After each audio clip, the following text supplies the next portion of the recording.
so that you are who you say you are.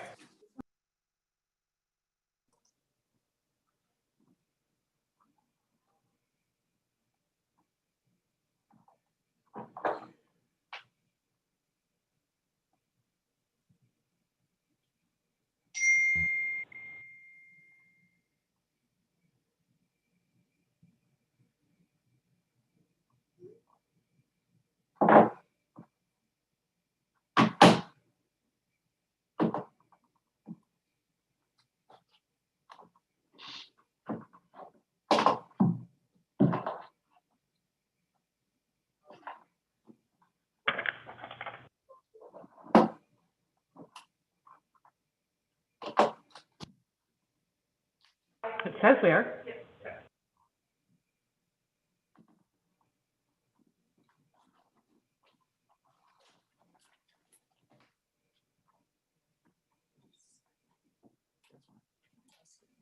Just go right in front. We're not on yet. I'll have to call her so I can scoot around. Oh, yeah. You can screw around, sure. I thought you were going to the fridge. I'll get him some.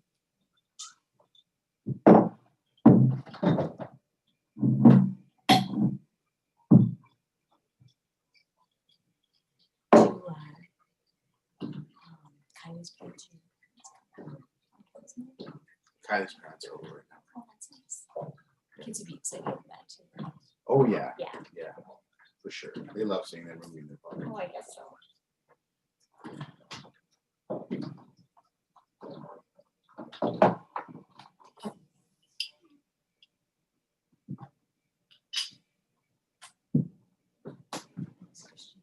Yeah, no problem.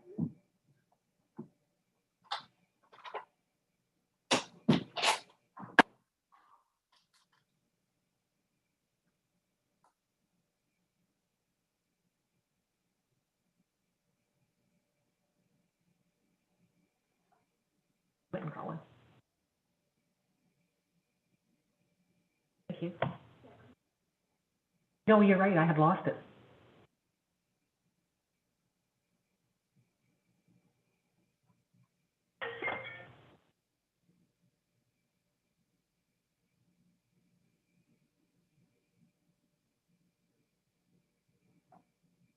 Two minutes to the live show.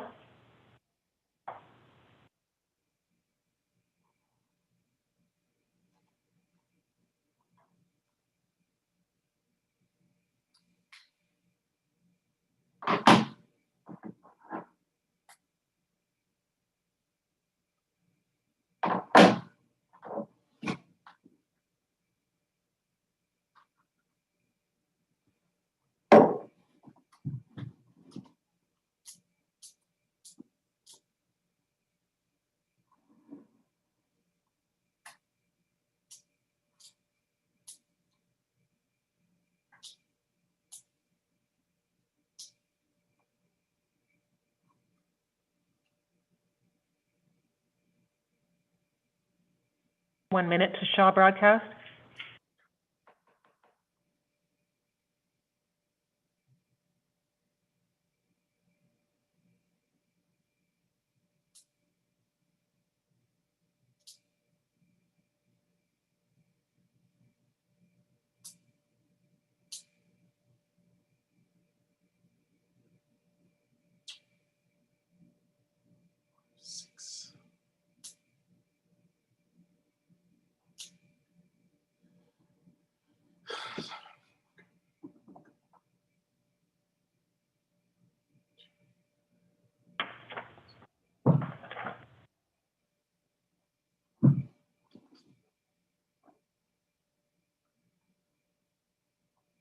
We're live on Shaw. I'd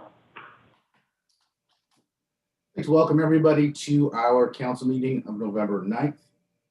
Before we get going, and I ask the clerk to start the meeting, I want to take just a few seconds and just speak to our community about the news we received on the weekend. We're all aware now that Algoma Public Health has confirmed 8 new COVID cases in our community over the course of the weekend. And I think that really represents a wake-up call for all of us. I think Sault Ste. Marie and Algoma did a very good job when this pandemic began in following public health advice And I think 8 months in, it's getting really tough to follow that advice and to continue to stay committed to it.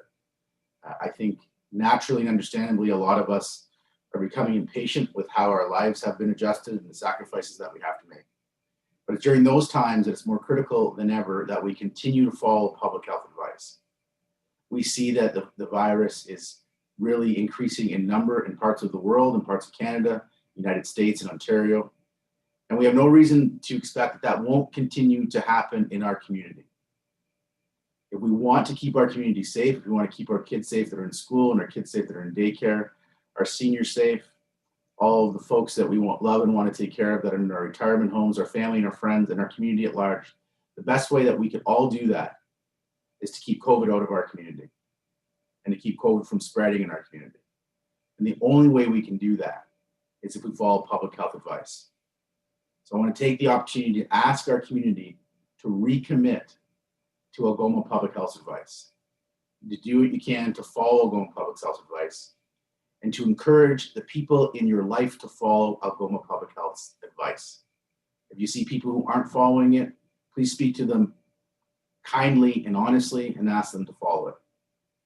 Let's also take the time to have patience with one another and encourage one another through these challenging times.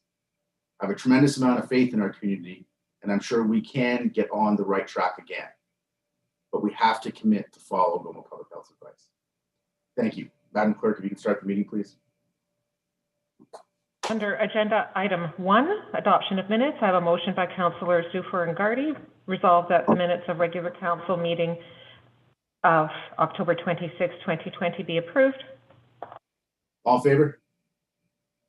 Motion's carried. Agenda item 3, declaration of pecuniary interest. I haven't been advised of any. Then we do not have any, Madam Clerk. I don't see anybody else signaling to me they want to say anything, so I think we can proceed to the next item. Item 4, motion by Councillors Dufour and Scott, resolved that the agenda for November 9, 2020 City Council meeting as presented be approved. All in favor? Carried. And under agenda item 5.1, the 2020 Community Recognition Award is being awarded to Marco Roy. So, Madam Clerk, I have some material here to read, and I believe that's the extent of the recognition this year beyond some recognition we'll do when we're able to do that, things being different as they are. On behalf of the City of Sault Ste. Marie and the Cultural Advisory Board, I would like to congratulate the recipient of the 2020 Community Recognition Award, Marco Roy. The Community Recognition Award is offered annually by the City of Sault Ste. Marie upon recommendation of the Cultural Advisory Board for contribution and commitment in the field of culture, providing an excellent opportunity to reward local cultural achievements. An engraved recognition award is presented to the recipient for activities which are considered to be particularly outstanding or innovative, or which have demonstrated long-term commitment to culture as defined in the cultural policy for the City of Sault Ste. Marie. In addition, a commissioned work of art will be permanently displayed at the Civic Center in recognition of the award, along with a plaque indicating the recipient. This year's recipient, Marco Roy, is being recognized for his promotion of music and Franco-Ontarian culture. Marco started a music program at Notre Dame de Sioux to provide options for students to participate in music, to learn a new skill, and help further development of their self-esteem. Marco provides instructions to students throughout the school year and on weekends. I understand that Marco strives to create interest in the French language and Franc culture in the community by sharing Francophone music at events and festivals, and the focus of his music program is to provide students with a variety of experiences and encourage them to be more open to diversity. I want to thank Marco for his many contributions to our community, and I congratulate him on receiving the Community Recognition Award. I look forward to hosting Marco in City Hall. Thank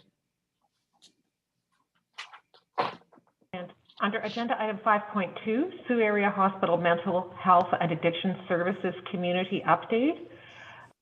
We have on the call Wendy Hanson, President and Chief Executive Officer, Sue Roger, the Vice President of Clinical Operations and Chief Nursing Executive, and Lisa Case, Clinical Director, Mental Health and Addictions. Thank you and welcome to Council. I appreciate all of you making yourself available this evening to give some context to the community I have, as the mayor, received more communications on issues and challenges in our community that relate to addictions and mental health than anything else. And a number of city councilors have been consistently reaching out to me based on the communications that they've received and on what they see in the community, asking if I could organize and arrange an update for Surrey Area Hospital to come and maybe give a presentation on where we're at as a community. So we had a pre-call with the folks at Surrey Area Hospitals. We had a discussion about maybe some of the questions that council might have. And so they put together a presentation for you to bring you up to speed from essentially the last time they were at council. But I just want to recognize before we get into the presentation and then the questions that council might have, the significant challenge that this represents to our community and the significant need in our community. I had a telephone conversation a few weeks ago with my colleagues in North Bay, Thunder Bay, Timmins, and Sudbury. And when we all identified the most pressing issue in our respective communities, each of us identified this issue as the most pressing issue in our respective communities, the issue we needed the most assistance and support with, and the issue that really we all needed to focus on because people have a great amount of need. And so I want to thank Surrey Hospitals for being willing to come to the meeting today, to do this presentation for us and to take our questions. So with that, I will, Wendy, are we starting with you or we'll leave your hand and you can go where you see fit? Yes, thank you so much, Mayor Provenzano and Council, and we're really very grateful to have the opportunity to come back. This is my second time attending at council, and of course the same issues circled around addictions, although that was a partnership with our academic partners, but it just presses the importance of this issue both for Surrey Hospital and for the community at large. So thank you for your comments. So I am joined, as was mentioned in the introductions, by my clinical vice president, Sue Roger, and our director, Lisa Case, clinical director of mental health and addictions.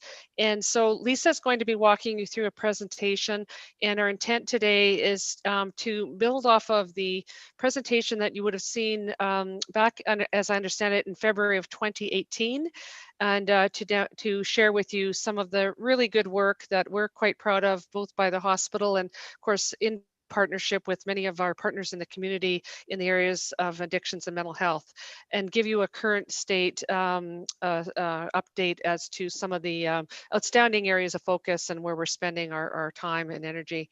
So I'm going to hand it over to Lisa, and I believe she's going to share a presentation that we'll walk through, and we look forward to your questions.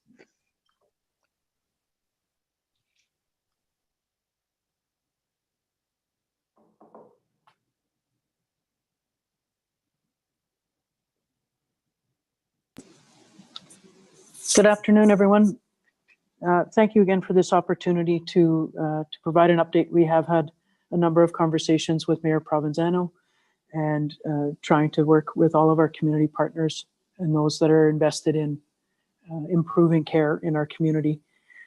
My name is Lisa Case. I'm currently the Director of Mental Health and Addictions here at Surrey Hospital. I've been with our hospital since 2001 and started my work as a clinical social worker in mental health and addictions.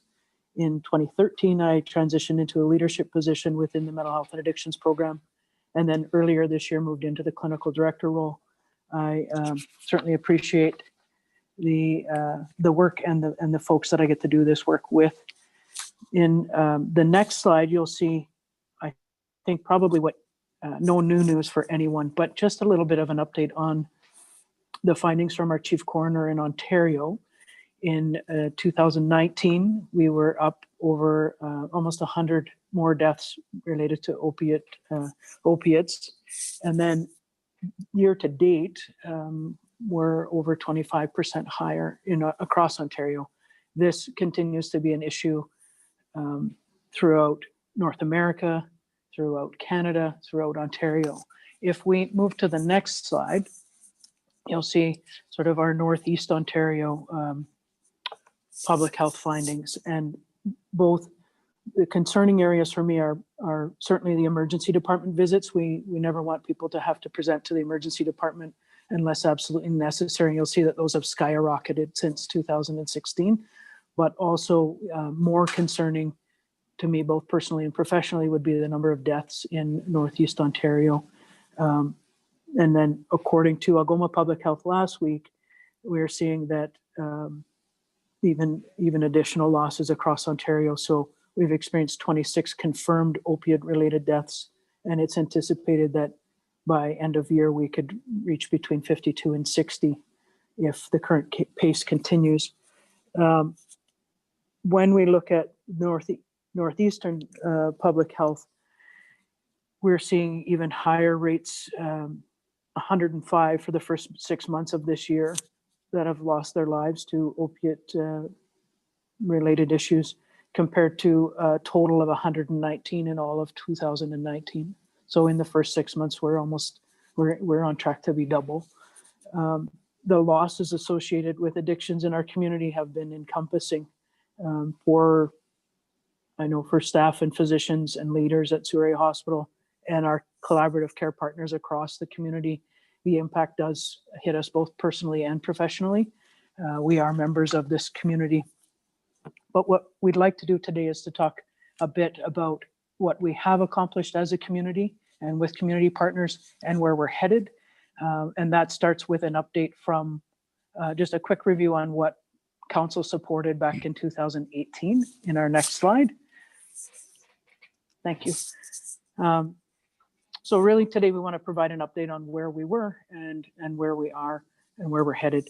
In 2018, City Council passed a resolution of support for the 6 things that you'll note there. One was to meet the residential withdrawal management standards of care and obtain what we have traditionally called level 3 withdrawal management. We'll talk about that in a few minutes.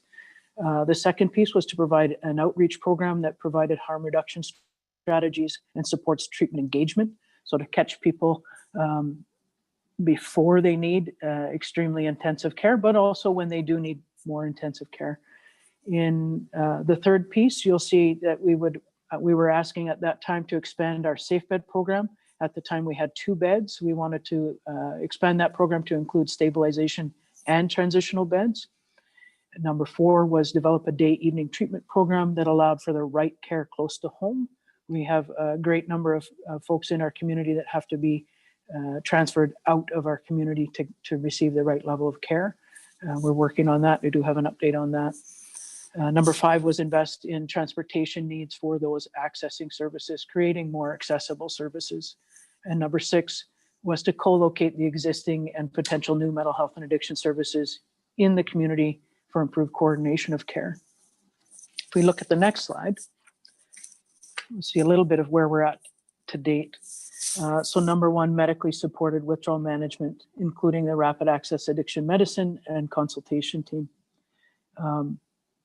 For that number 1, the level 3 withdrawal management terminology is actually being redefined provincially to reflect more of a full continuum of care and the services that encompass addiction care, including care at home. So individuals that can, with the right supports and the right supports medically as well as psychosocially, can do that withdrawal management, what would we traditionally call detox. They can do that in the comfort of their own home, where they have an appropriate space to do that. When they don't, we have community-based care in a residential withdrawal management or utilization of rapid access addiction medicine through medication, or when necessary in hospital care. So that sometimes ends up being our ICU, our intensive care unit, or acute medicine floors within our hospital. That entire continuum of care is based on the clinical care needs of that individual and their choice of where they would prefer to receive service. In April 2018, we were a community that was fortunate enough to have the investment of the Rapid Access Addiction Medicine Clinic, along with our Northeastern community partners, Timmins, North Bay, Sudbury as well. All received support for hub sites for that service. And the purpose of the Rapid Access Addiction Medicine is to have a low barrier walk-in service for those individuals that are wanting help or assistance with a substance use disorder. The RAM right now is currently located within our addictions treatment clinic The clinic itself is staffed by physicians, a registered practical nurse, master's prepared addictions counselors, and administrative support. And to date, so since their opening in April of 2018, they've helped 650 unique individuals that have engaged in care in that community-based service. That to be said, there are still a lot of people that need support in our community, and we do work closely with the other medication-assisted treatment services that are offered throughout our community. That we do try and address wait times there as well. Additionally, in that same number one, this year we've been able to add registered nursing staff to the model of care provided within our residential withdrawal management. Again, I'll say historically we've called that detox. The service we've added that service to the services that were being provided by our addiction service workers. So those would typically be social service worker trained individuals providing that psychosocial support. The change in care is allowing us to increase our capacity to provide improved and safer care for those with complex addictions and mental health presentations, and allowing the staff to focus on their level of expertise and to focus on therapeutic interactions. Then more recently, along with our partner hospitals across the Northeast, we've been able to introduce Addiction Medicine Consult Team. That is a registered nurse and a registered addiction service worker. And that team provides consultation and expert advice across the hospital and to community partners in helping to treat those that are impacted by substance use. Some of that is what we would call motivational interviewing, helping improve the person's insight and their readiness to change, and support for substance use withdrawal, maintenance, and replacement therapies. That team is in its infancy right now. The teams across the Northeast are learning from each other. They're working very closely together to try and provide the most consistent care possible. We will see that work improve over time. The care that those teams are providing is based solidly in the principles of compassion, social justice, and evidence-based treatment.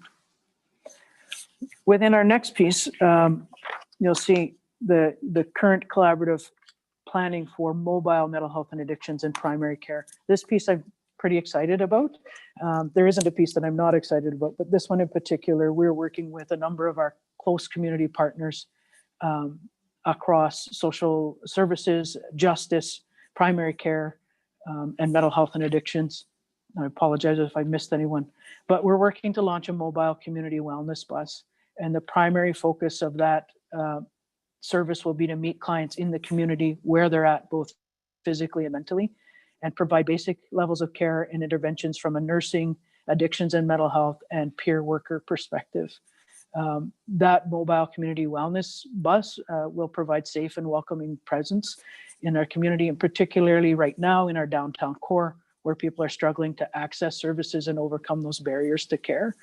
Collectively, if the opportunity presents itself, we would welcome the opportunity to come back to council perhaps next month to provide a more in-depth details of that collaboration and a launch time.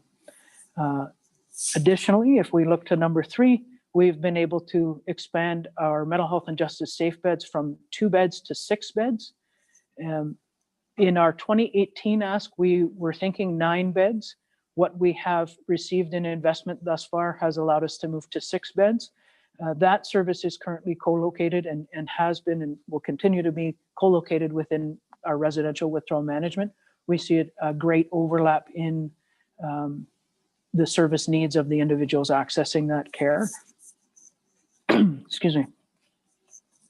So 4 of these beds, 4 of the 6 beds are specifically intended to support those experiencing a mental health or addictions crisis and have immediate or acute police involvement. They are, for example, they're apprehended under the Mental Health Act, brought to hospital for an assessment. They may be assessed and determined that they don't require a hospital admission, but they do require intensive support. And our Safe Bed program is the appropriate space to be able to do that. The length of stay for that program can be on average 30 days. So it does give people an opportunity to get stable, to get their feet under them, to get connected to the additional adjunct supports that they need. Another piece that I'm quite excited about, and it's truly just born today, We're currently launching a concurrent disorders day treatment program, and that's number 4 in that areas of improvement that council supported. Based on a needs assessment throughout the Northeast, this type of care was identified as a top priority. We've chosen to work towards launching it without any formal investment, but we know it's necessary and needed in our community. It's specifically designed for individuals that are struggling both with substance use and mental health issues. We do see the prevalence or coexistence of those issues very closely linked together. The program is designed for individuals that are age 16 and over right now, who have been diagnosed with moderate or severe substance use and mental health disorders. And the goal of that day treatment program is to provide, again, low barrier access to intensive treatment along the continuum of care with patients that are ready to make some change in their substance use. Our clinical team offers assessment, treatment for concurrent disorders that includes psychology, psychiatry, counseling, psychotherapy, and access to addictions medicine. We've been working very closely with Royal Ottawa Hospital, as well as the quality lead for the mental health and addictions table with the Northeast LHIN or Ontario Health North. When we move to number 5, we look at the continued efforts are being made to support transportation and accessing care. The mobile care that we've referenced before above with the mobile wellness van, I think is an excellent example of working together with our community partners of how we will not necessarily make it easier for people to get to the service, but let's bring the service to them wherever possible. But where we have unique services like our residential withdrawal management, what we typically do is work with our community partners, including social services like Ontario Works, to get folks access to the bus passes they need. We have single-use bus passes, as well as coordinate with case management, and at times our local taxi companies to help people get to the care that they need and support them in that. There have been a few other areas that we've improved upon that weren't part of our mandate back in 2018. We've seen our mobile crisis rapid response team, which was a collaboration with Sault Ste. Marie City Police, that we started similar to this concurrent disorder day treatment program, is that we started it within our own resources and piloted, and we were successful enough that this year we've received some enhanced funding that is now allowing us to go 7 days a week, 10 hours a day. We are also working closely with our Anishinaabe police partners and our OPP partners to see how we can emulate that relationship, so that if you're someone accessing that care or receiving that service or that intervention in Sault Ste. Marie, or perhaps you're north of the city or east of the city, you can have a consistent experience within that care system. So we're working to try and utilize what we've learned and what works well with our Sault Ste. Marie City police partners, with our other police partners as well. Then again, in something else that we had maybe hoped for but weren't asking for specifically, we received support with our community in December 2019. Peer support in our Sault Area Hospital Emergency Department launched, and that is a program through Canadian Mental Health, close partner of ours. That's launched. We've had some troubles through the pandemic, obviously, but that service has been back in and assisting in the patient or the care experience for a number of months again now. And additionally, another collaborative effort that feels like a win in some ways is that we've been successful with Canadian Mental Health, again, taking the lead on this one for a Health Canada supported harm reduction hub. It's a community collaboration that, again, is led by Canadian Mental Health, but with 8 other community partners that are on board right now to help house needle exchange, addiction medicine, hepatitis C, HIV, harm reduction efforts. It's still in its infancy. So we just received word this past summer that we were successful to this. We are actively working together to figure out how we can add to this service and find a permanent location for that service as well. So if we can move on to the next slide, I'll demonstrate a little bit more about where we're going. So you'll see a phased approach outlined in the slide. I think anyone who's been paying attention to social media and that would know that we've had some challenges with our building that residential withdrawal management was located in down on Queen Street. And as a result of the review of the cumulative and rising risks related to the facility deficiencies, long-standing and increasing infection control risks, perhaps nudged over the line by the pandemic. On March 29th, 2020, the 911 Queen Street location was deemed permanently unviable. The residential withdrawal management and safe bed services have been temporarily relocated to Surrey Hospital and currently remain at the 950 Great Northern Road location. In May of this year, a revised addiction services submission was provided to the Ministry of Health and Ontario Health North, highlighting the urgent need and requesting review and approval of this revised submission. Currently, that submission represents the phased approach that you'll see in the slide.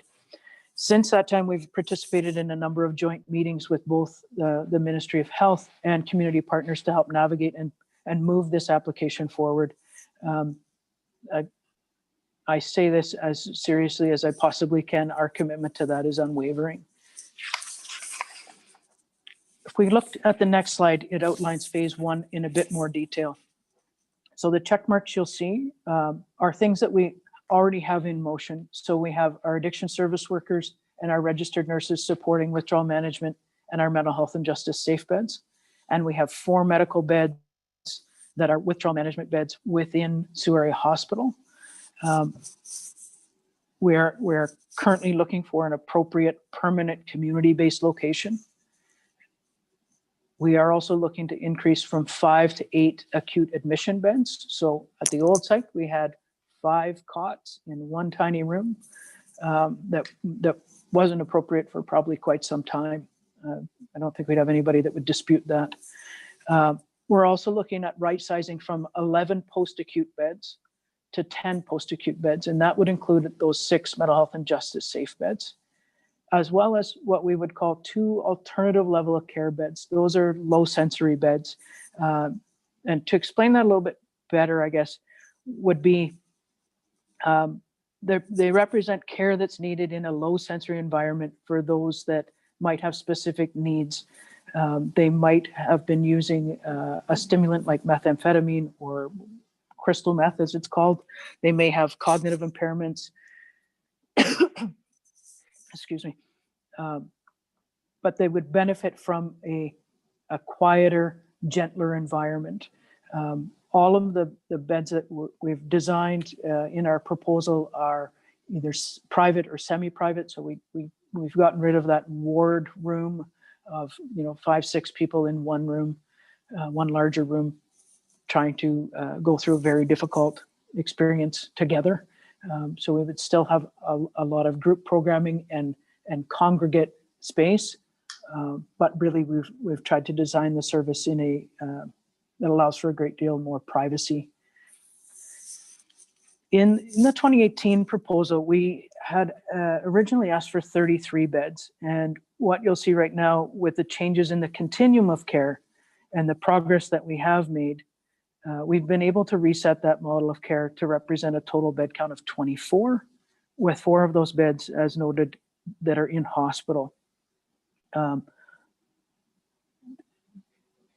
The service composition it's based on ongoing investments and enhancements over the past 2 years, best practices, trying to meet the care needs across the continuum, including those that can be cared for safely in their home, as outpatients, and then more intensely in a residential or hospital setting.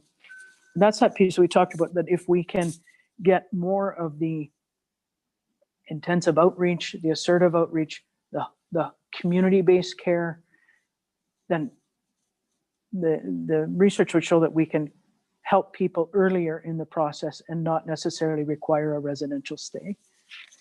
But we want to have the right number of beds for those that do need that residential stay. If we move to the next phase, you'll see that we've actually achieved 2 of the 3 pieces that where we're headed, and it's tentative in the sense that the concurrent day evening treatment service is a pilot. We're calling it a pilot only because we know that where it is now in its first run will be probably very different than where it will be next year at this time. We want to work with and learn from our patient and family advisors that are participating in the development of it, as well as from our regional and provincial partners. So we know that that service will continue to evolve. We have been providing problem gambling, gaming, and technology use treatment for many years now. But we are working on enhancing our service, knowing that the challenge becomes when so much of the service has had to move to virtual care in the pandemic and in the response to the pandemic, that we're often then asking people to engage in care for perhaps a dependency on technology, and they're having to utilize technology in order to access that care. So we're trying to figure out how we can best do that for folks. The piece that is not yet checked, but I feel like I want to check it, is the assertive outreach and that mobile harm reduction in healthcare, and that is in progress. This piece in itself includes the formalization and expansion of that day treatment service, as well as those collaborative efforts together as a community and with community partners to provide that local community-based healthcare. If we move to phase 3, this is all about the consolidation and sustainability of the program. So when we talk about a permanent, appropriate location for residential withdrawal management, we would like to consider the phase 2 and phase 3 in that search for an appropriate space. We would propose and have proposed a hub site consolidation of phase 1 and 2, those foundational services, the specialized services, and an enhanced collaborative care model with both the mobile services and the spoke sites throughout Sault Ste. Marie and Algoma. What we've seen, we've had some significant success with our rapid access addiction medicine. So the hub currently is located on East Street, and we have spoke sites in Wawa, with Lady Dunn Hospital, and then as well in East Algoma, and based on what each community's need is, Richards Landing, Thessalon, Bruce Mines, some work that we're doing to build relationship in Elliott Lake, although they have strong addiction services in Elliott Lake now, we're working on how we can enhance that relationship as their needs change, as well as Blind River.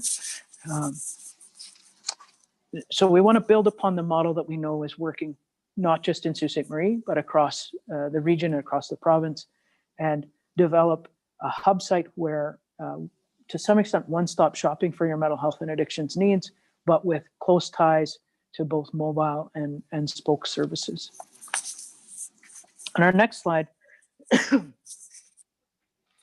you'll see this is intended to be a visual of the continuum of care. And again, when we go back to that, the idea of when is Sault Ste. Marie going to get a level 3 withdrawal management? I get this question at the grocery store, at standing in line for funeral visitation at Canadian Tire.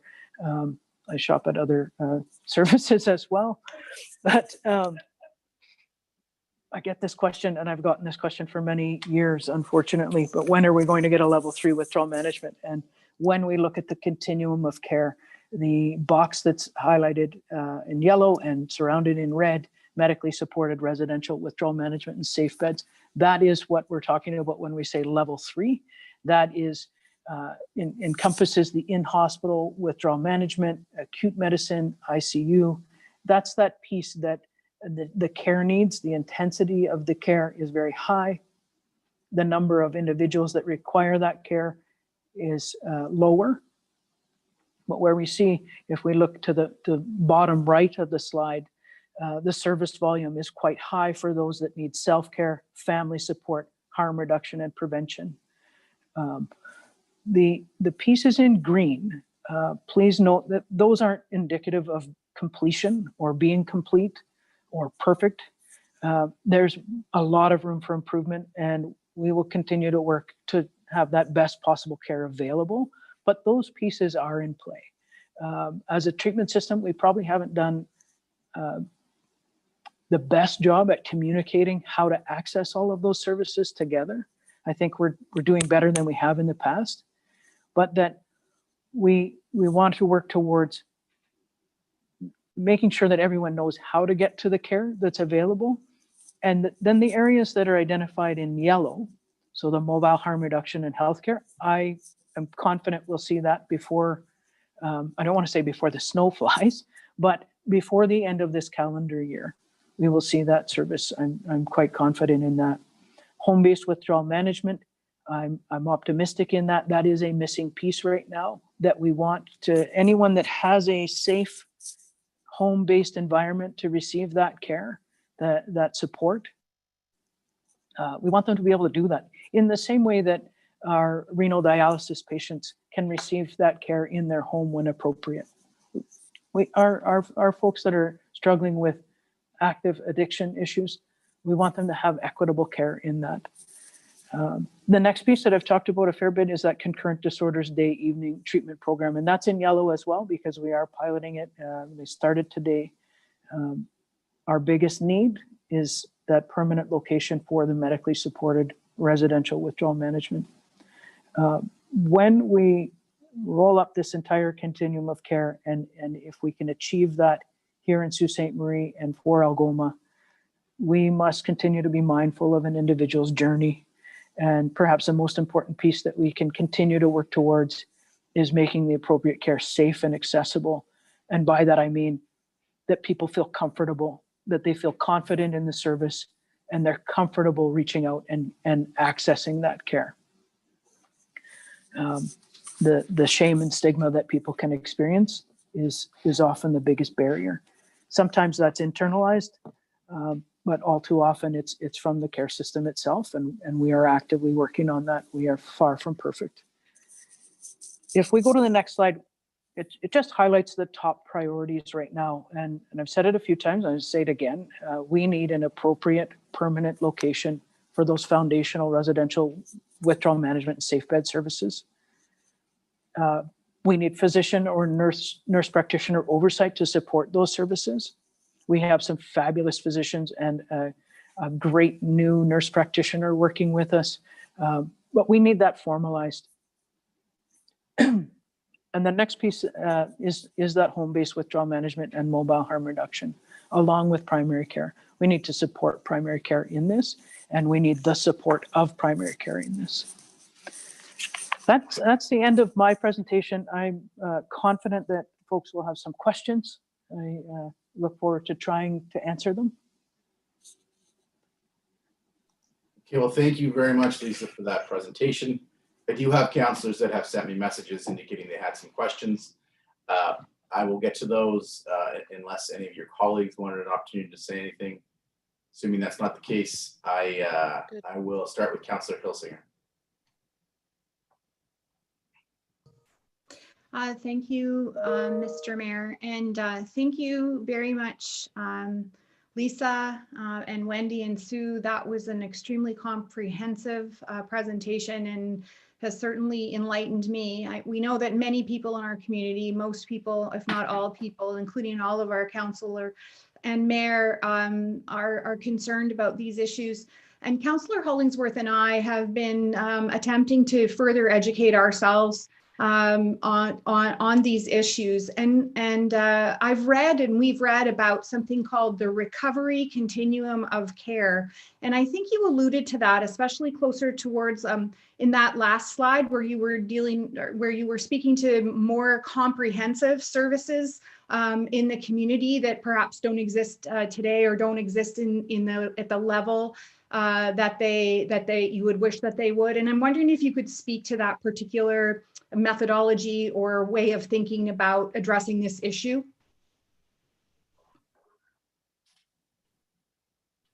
Yeah, I can certainly try, and I applaud your efforts to continue the education and not sort of rest on what we might have learned in the past. The model of care, the continuum of care, focuses on it's like any other health issue, really. When we think of early prevention, positive self-care, helping individuals, helping children self-regulate their emotions. We think of, so right across from prevention to early detection to having those conversations about health, adaptive coping, right through when education around appropriate medication, appropriate supports. And then we think of interventions, so the least intrusive intervention. So the example that I tend to use myself is if someone has problems with their knee, we don't automatically jump to a knee replacement. We think about consultation, we think of alternative therapies, physiotherapy, sometimes medication that would help inflammation and supports and things like that. And we, at times though, someone does require more intensive treatment, which would include up to a knee replacement, right? We might have some repair, that sort of piece. So we think of that continuum of care for other health issues that can be applied as well to the continuum of care for addictions and mental health, specifically addictions.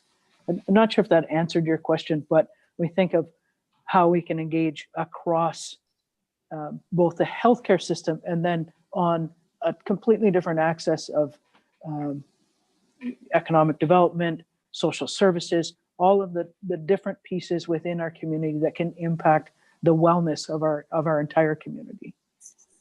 I think that we're focused, as we should be, on the withdrawal management. And from what I understand, from what I've been reading, is, you know, it's a longer process than that potentially, and it's bigger than just the withdrawal. And you know, I'm not a medical person at all. I'm just trying to understand like what we need to do to bring the proper supports and to support the work that you're doing there. And so it, you know, housing and other types of things are important in that process to help people recover and become healthy, you know, and bring them to the place that they're trying to get to. Yeah, so in that context, so we get someone through that, so someone does need the acute intervention or support from withdrawal management, either in their home, in the community, or in a residential setting or hospital setting. Once you get through that acute withdrawal, we would experience post-acute withdrawal, which according to the experts, you can be about a year and a half of still experiencing recovery symptoms. So I think of like mental clarity. You start, you know, the joke about every, I'm a country music fan. So the joke about every country music song where you lose your wife and you lose your truck and you lose your dog. In recovery, we would continue to see significant gains from a cognitive perspective, a physiological, biological perspective, a good year and a half out. It's like a brain injury in that sense of post-concussive syndrome, where people would see significant improvements and have areas in their life where they might continue to have deficits that they can find adaptive coping around. They can learn new skills, right? Our brains and bodies are absolutely amazing at healing with the right supports. As a community, when we think about social services and investing in those, investing in healthy leisure activities, wellness activities, those pieces. And then within our treatment system, so the number of individuals that experience addictions issues specifically that have had what would be called adverse childhood experiences, early life trauma, adverse experiences that not necessarily have led to or caused, but have contributed to in some way, or is, you know, stuff you need to clean up. So we look at having the right supports to help people do that work post-acute withdrawal. You can't do that when you're feeling like you've had the worst flu of your life.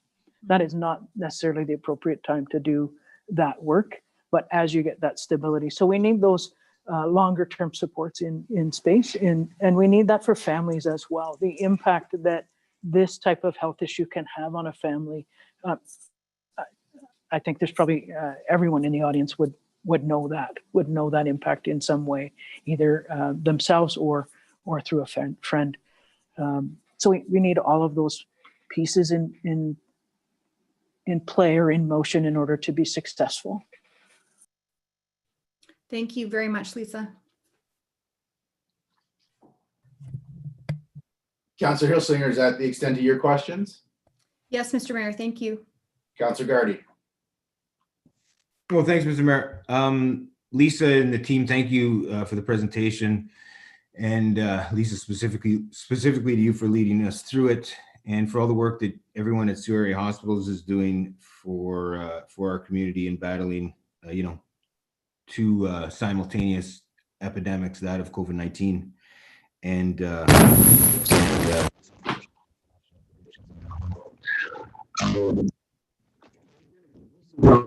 Yeah, Councillor Gardy, your sound is not working very well. Can you try now? Councillor Gardy, I'm going to move away from you because you're not working. I'm going to go to Councillor Bruni. We'll come back to you. Councillor Bruni.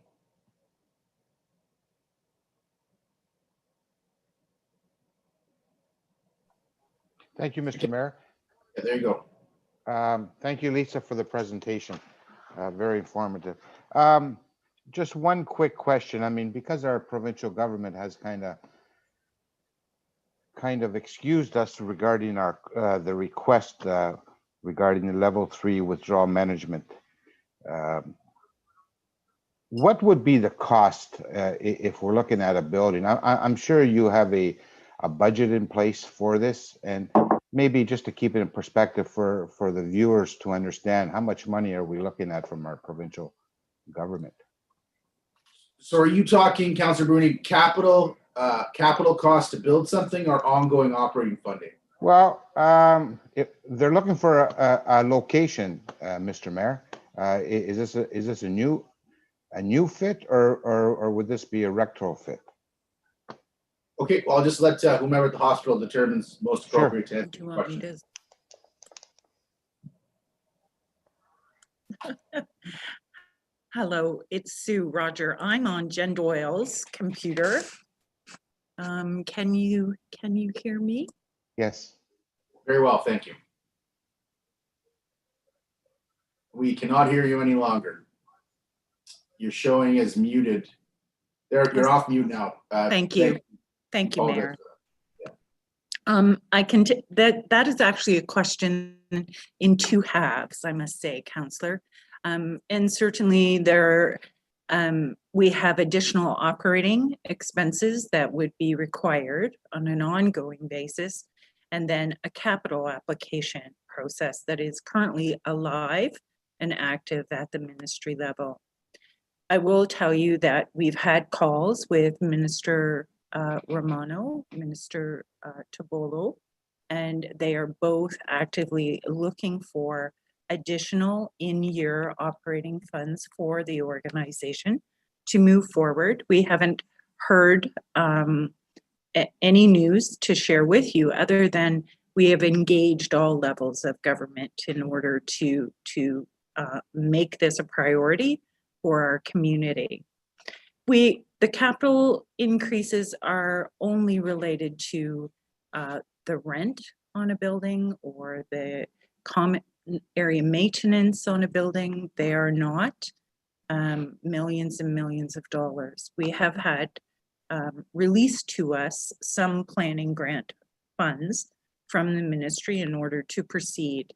So we're doing work that's twofold and in two lanes, really, in order to be ready when our capital project is approved. Does that answer your question, sir? It does.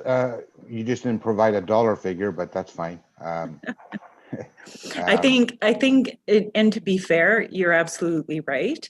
It depends on the type of building that would be and renovations that would be required, and whatever that asset looks like and upkeep. So we have, there are several layers to that, without a doubt. Lisa or Wendy, did you want to add anything? Hi, it's Lisa. Just when we've worked through it with the Ministry of Health, we've identified that our existing operational dollars, so our rent money, our utilities and that, we were in a space that was approximately 2,900 square feet. And based on the evaluation that we've done with the planning templates and how many square feet each individual needs in a space, they're very interesting calculations for a social worker. But when we've done those, we would estimate that we need approximately 10,000 square feet for that residential space. When we look to a phase 2 or a phase 3 and co-location and those other services, that space increases, but that initial space needs to be about 10,000 square feet. But if you think, we were in 2,900 square feet paying pretty nominal rent costs that hadn't increased for many, many, many years. The cost per square foot in appropriate spaces is actually quite a bit more. But as Sue mentioned, it's not millions and millions of dollars. So we think of appropriate space that's accessible and safe at about 10,000 square feet for that residential space. And then these are estimates, but if we were to co-locate the other like services to create that hub space, we're closer to 17,000 square feet in total. And then we look at current market rates for square footage and those CAM costs and such. Okay, thank you. You're welcome. Okay, so I'm gonna go, is that all your questions, Councillor Bruni? Yes, that's fine. So I'm gonna go back to Councillor Gardy and see if he's connected here. Councillor Gardy, can you hear me? Okay, so we're gonna skip Councillor Gardy again. We're gonna go to Councillor Dufour. I'm here. Okay, go ahead, Councillor Dufour.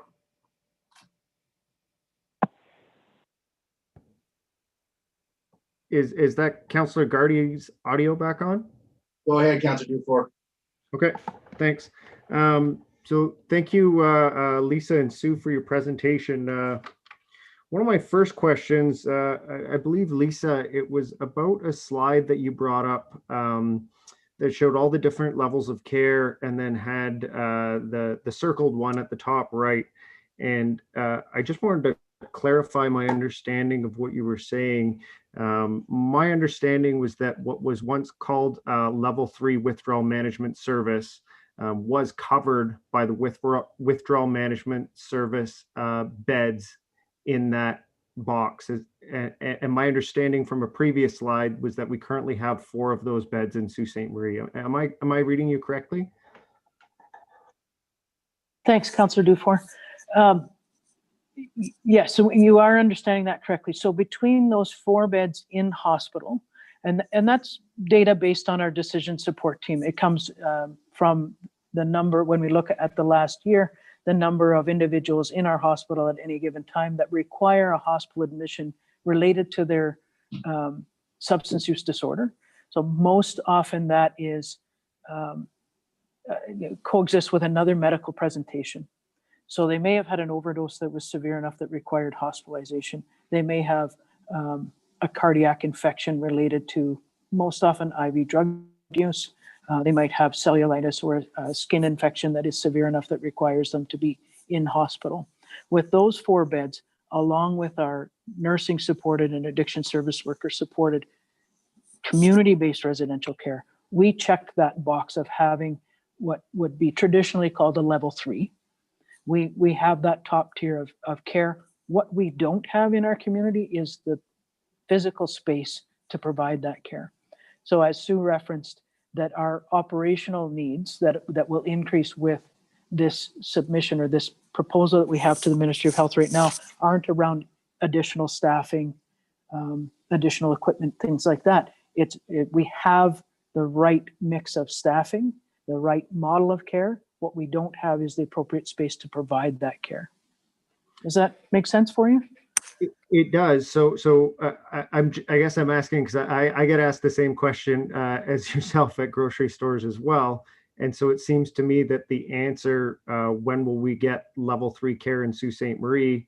The answer is that we already have some, but we do not have enough, and we do not have a separate residential component for that care. Is that correct? That's correct. Yeah. Okay. Thanks for that clarification. And just to further clarify, the proposal that is still active with the Ministry of Health would be to have a physical space for those beds and to increase the number of those beds to 20? That's correct. Okay. Yeah, a total of 24 beds with 20 beds in a community-based location and the 4 beds in hospital. Okay, thank you very much. My next question is just around the collaborative planning partnership that you said you were really excited about. I know you alluded that you hope to come back next month with some more information. I was just wondering how that came about and what is new about that collaborative planning process for our community. Well, the biggest piece, and I try not to speak out of turn because I don't feel like it's Sault Area Hospitals to own, but we are definitely an eager partner in it. But we, a couple of months ago now, approached by Mike Nadeau, who I think you're probably familiar with social services, around asking if we had ideas, saying, what his task had been from council. And I met with a number of our team members, and I think other community partners did the same, brought our ideas forward, and a common idea of how our community could come together to really make a difference for the population that would benefit from this. We decided that this was the idea we wanted to pursue together. We've had a very small tight table to get things done, key community partners to get it started. So that came about with a conversation with Mike and the number of other community partners, as I said, including primary care, of what we could do to start having a mobile service that was focused on primary care and mental health and addictions. Hopefully that answers your question. We have a draft of what that service will look like when it launches. And we're meeting weekly, I say the larger table, but really it's just a few people meeting weekly, and then a smaller group that's meeting and communicating more frequently than that to get it up and moving. Well, thanks very much, Lisa. That's very encouraging news. And I guess just kind of coming from the city councilor perspective and what we're hearing from the community, I guess my last question for you is, when we see things like, we had a downtown business owner that had a person overdosing in her bathroom, or we had an overdose outside the station mall. In these types of cases, will some of these new investments be able to be there to intervene in a way that's better than we're able to do now? I'm not sure in those particular incidents, in the acute response that's required when someone has overdosed, when someone is actively using in a restroom or in a car, things like that. But that what I do know is that a few years ago, when naloxone wasn't as readily available in our community, when our pharmacies didn't have it available, when I, as a member of the public, couldn't go to my pharmacy and get training and have a naloxone kit on me, so that if I come across someone who I believe is overdosed, I can intervene myself. A few years ago, that wasn't available in our community, and I'm very, very thankful that we have that now, and the partnerships that we have with Algoma Public Health and primary care and pharmacies and such that can provide that. In the mobile service, I don't think we'll be able to start with having naloxone to be able to provide. I'm not sure about that, but that our goal in that mobile care would be to have those kits available to be able to provide the training and give them out. So I do think in the midterm that mobile service will be able to help intervene, but in the short term and immediately, and right through the long term would be if you as a community member are concerned about someone overdosing either in your own personal circle or when you're out running errands and things like that, go to your pharmacy, get on the naloxone kit, get the training. That particular intervention can save lives in the same way, that if someone's shoveling their driveway and has a cardiac event, CPR, basic CPR can help save their life. Thank you very much, Lisa. I'm really excited to hear more next time you're here. Thanks, Mr. Mayor. Okay, thank you, Councilor Dufour. Okay, Council, we are gonna give this the time it needs and continue on. I just point out that we are, for the folks that might be waiting for our planning agenda, it's supposed to start now, but I'm going to delay it a bit so we can finish this off and give it the time it deserves. So we'll go to planning immediately upon being done this. I only have Councilor Gardy and Shoemaker left on my list, and I have a few words and then we'll move on. So we'll go to Councilor Gardy. This is your third chance at this, Councilor. Yeah, my third and last attempt. Can you hear me, Mr. Mayor? Very good, very good. Perfect. Okay. Thanks to the team for presenting this case. Is much appreciated. There's always been probably in this case some sort of continuum of care, correct? This is more of an enhanced, more prescribed continuum. Would that be a way of describing this new plan? Yes, I think so. I think what we've been able to accomplish, I would say really in the last 2.5 years, has been better collaboration and coordination of services. We're not there yet by any means, but from my experience, and it's been more years than I'd like to admit at times, that the services in the last 2 years, particularly the mental health and addictions partners and primary care, our family health teams and such, working better together to help pool resources, to do things in a more refined way. We've always had some degree of a continuum of care. There have been significant gaps in that care. So individuals that required, if I go back to that concurrent day evening treatment program, that service historically, if I want to get that level of care, I need to go to a residential treatment service out of our community. So there's one in Blind River, there's one in Elliott Lake, one in Sudbury, Timmins, so forth. But it requires me to take time off work to hopefully find someone to, watch my cat or my dog, maybe my children. What does that look like as far as having to require that level of care? And I'm also then going to a level of care that is more intensive than I actually need. And if we can fill that gap locally in our own community, that I think will help a lot. So we've always had some degree of a continuum of care, but there have been gaps in that. And I would say we're moving towards I don't want to say seamless, but that would be our goal, is to have that seamless full continuum of care available locally. Thank you. And, as I ask questions, if there's anybody else on the team who wants to respond, obviously you're welcome to do so. And so I don't think it's a coincidence that, over the last 2 or 3 years, as you mentioned, this continuum became more fulsome and there's more community cooperation. It was probably, quite necessary considering what we've been facing here in the north and specifically in Sault Ste. Marie when it comes to addictions and mental health, specifically that of opiates.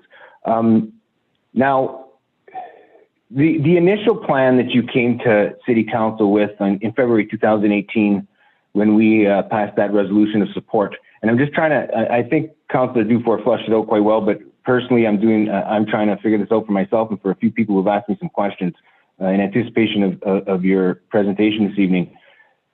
There were a total of how many beds for withdrawal management in that February 2018 ask for support or the initial plan for withdrawal management? Do you have a number on what was the original number of beds? Yeah, so as I recall, there were 33 beds in total. Of that 33, 9 of them were mental health and justice safe beds. Yeah. So that takes us down to 22, if my math is correct. Then in that we would have those acute 24. Sorry, thank you very much, whoever that was. So we would have the mental health and justice safe beds. There would also be then the medical beds, the post-acute withdrawal beds. So we have seen in that 2018 proposal, we asked for what we would call the level 3 withdrawal management back then. That, as I said, that terminology has changed provincially in that. And I think it's good that it has changed because it's a bit myopic in that you only see that most intensive level of care. And what most people need is a less intense level of care than level 3. But those 33 beds would have included the less intense beds and the medical withdrawal management beds. When we've looked at the investments that have been made, and let's not forget that all of this collaboration and that has been supported by community partners in the work, but also some funding investments as well. So at the time we put that proposal in, we didn't have a rapid access addiction medicine clinic. We did not have addiction medicine consult team. We did not have as much supportive housing for addictions as well. We did not have peer support in our emergency department. So a number of things that we didn't have that we now have, those investments that have been made. And when we look at the submission with fresh eyes and we review the data and the number of individuals that we've been able to help, if I recall the number, 650 individuals through the rapid access addiction medicine. Those individuals, some of whom also accessed residential withdrawal management, but a lot of them didn't. A lot of them didn't need to have that residential support. So when we realign the numbers, we come to actually a smaller number, a more reasonable number for our community size. And that's the difference between the 33 and the 24 that we're at today.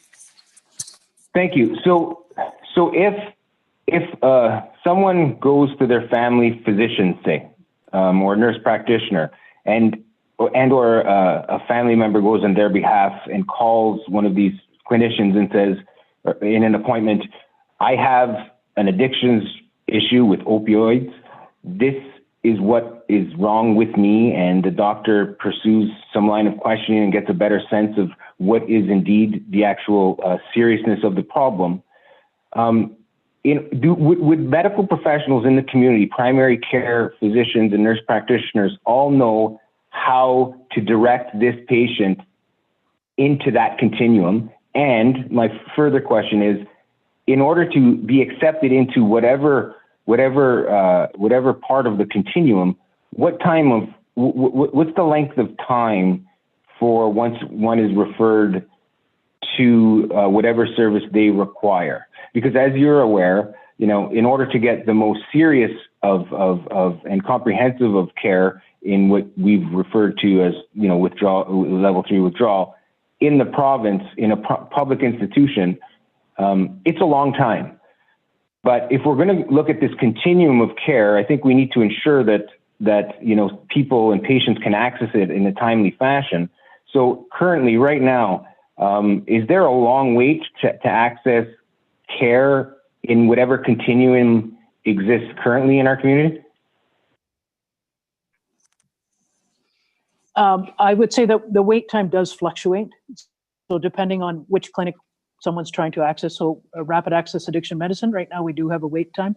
It's also a walk-in service. So although we always prefer primary care to be involved, at times we have a number of people in our community that are best served by having primary care on demand. They don't do well with scheduled appointments where they're at in their journey right now. Our service for rapid access addiction medicine doesn't require someone to have primary care. That's part of it being barrier-free or low barrier. They can walk in. They aren't necessarily going to have a physician or nurse practitioner assessment that particular day, but they will speak to someone about what services are available. And even our admin staff, our nursing staff, all know which community partners have the shortest wait times on any given day. So we do work quite closely together to help connect that person with the shortest possible wait time. In that, generally speaking, I would say our withdrawal management has beds available, although we are quite limited, so we're full as can be right now. And we have a reduced bed number right now. So currently we're at 10 beds. But that service, primary care would also have the ability to consult. So there's any primary care provider. I can't speak to whether or not they all know how to access the rapid access addiction medicine or the addiction medicine consult team. I think there's ongoing education and communication we need to do for that, but that those care providers don't necessarily have to refer the patient or the client or the individual to that service. They can call and get a consultation themselves to say, hey, you know what, I've been working with this individual now, been caring for them for 15 years. For example, maybe they had a motorcycle accident a year and a half ago, spent some time off work, experienced some anxiety, ended up on a medication, maybe they're misusing. And now they've come to me and they think they have a problem.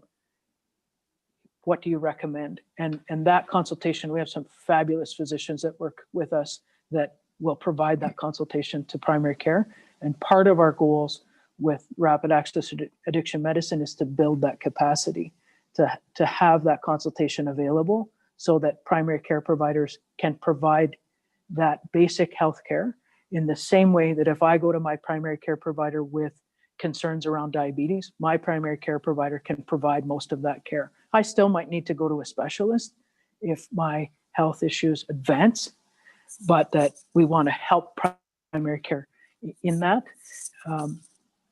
But wait times in itself, just to get back to your original question, would be about walk-in service and coordination amongst community partners. So typically we can get someone very quickly. Okay, thanks. And just the mobile harm reduction and the home-based withdrawal management, your efforts to build that out, I think, are really important, as you mentioned. I'm excited by it. So good luck with everything. And thanks so much for taking the time to answer my questions. Councilor Shoemaker, we're on to you. Thank you, Mr. Mayor, and thank you, Lisa, Wendy, and Sue, and team there for the presentation. Lisa, you had mentioned the facility that existed on Queen Street, I think, or maybe it was on a side street there, was closed in March. So while I trust that the level of care that is now being provided is the same as it was in terms of medical care, would it be fair to say that the assets Sault Area Hospital has in delivering that care are actually worse today than they were when we started this application process a couple of years ago? I'm sorry, like, do you mean in the context of not having that physical location? That's right, exactly. Okay. I say yes. I think the need is more urgent because we've had to reduce from a total of 16 beds in that downtown location to 10 beds in hospital right now. That reduced bed count is impacted by a number of things, including the pandemic and surge planning and some things along that line. But ultimately, we know that in-hospital location is more intensive and not the most comfortable environment to receive that type of care. So yes, I would say the need is more urgent than it was when we initially submitted that. Same care team though is providing care. Yeah, so sorry, Wendy was just reminding me that it is the same care team that's providing that care. And one of the pieces with having reduced beds through the pandemic, working again with our community partners, we're not having to do this right now, but we will work with them and reactivate that if necessary. So if we have someone that is homeless, that is awaiting a test result and needing to self-quarantine, working with our community partners, including social services, to help staff that. So we had staff that have the knowledge, the skill, the ability, and we didn't necessarily need them for the shifts here. We were actually trying to work on as few staff as possible to provide the appropriate care and allow for social distancing and such, but utilizing those staff with our community partners to help support clients that are homeless, that need that ongoing support where they're waiting for a COVID test result to come back. Yeah, thank you. Just with respect to the correlation here between reduction in beds and COVID, is it COVID that has reduced the number of beds from 16 to 10, I think you said it is now, or is it the lack of the facility that has caused the reduction in beds? I think it's really a combination of both. Yeah. Even if we hadn't had the other facility deficiencies, we wouldn't have been able to care for 16 people really in the context of infection prevention and control measures in the old facility. We would have been very, very limited in how many people we could have safely cared for. But we had other deficiencies that negated all of that. So. Right. And how many people can we care for sufficiently without deficiency currently at the Sioux Area Hospital, forgetting COVID for a moment, if things were returned to normal? Yeah. So currently we have 10 beds that are available and they're full right now. Depending on what's happening with the pandemic and such, there is a possibility to be able to move temporarily into that 20 beds in some possibility. But again, the hospital isn't the appropriate space to receive that level of care. Thank you for clarifying. And Councillor Schumacher, it's Sue. Just to clarify as well that we have the 4 medical beds open. So we are operating really at the 24 total, 14 beds that we would have proposed. Right. It's their location inside the hospital, I guess, that is undesirable, right, or less than and ideal for the services. And you're right. Those 4 would have been within our walls anyway. So, but of the program in its entirety, we would have 14. Okay, thank you. And I guess my last question would probably be to Wendy. If you know, there's been a number of calls on the city to inject funding into healthcare. Obviously, healthcare is a provincial responsibility constitutionally. So I think my personal opinion is we're probably limited in our ability to do that, even if we wanted to. But do you know of any of the other withdrawal management facilities in Ontario? Do any of them get municipal funding? If you know. Not that that's been shared with me to date, but we can certainly do a check on that. But I don't believe that we are aware of or be able to answer your question definitively. And when the new Sioux Area Hospital was built 10, 12, 15 years ago, I can't remember exactly, 13 years ago, I think it was, the city injected some capital funding, but is it fair to say that the operational funding has always come from the province? Yes, and there is some additional revenues that are acquired through things like parking and other sources, but the bulk of our funding, that's correct. Okay, so thank you for that. That's my question, Mr. Mayor. I would just say that, this application's been in a long time, 2+ years now.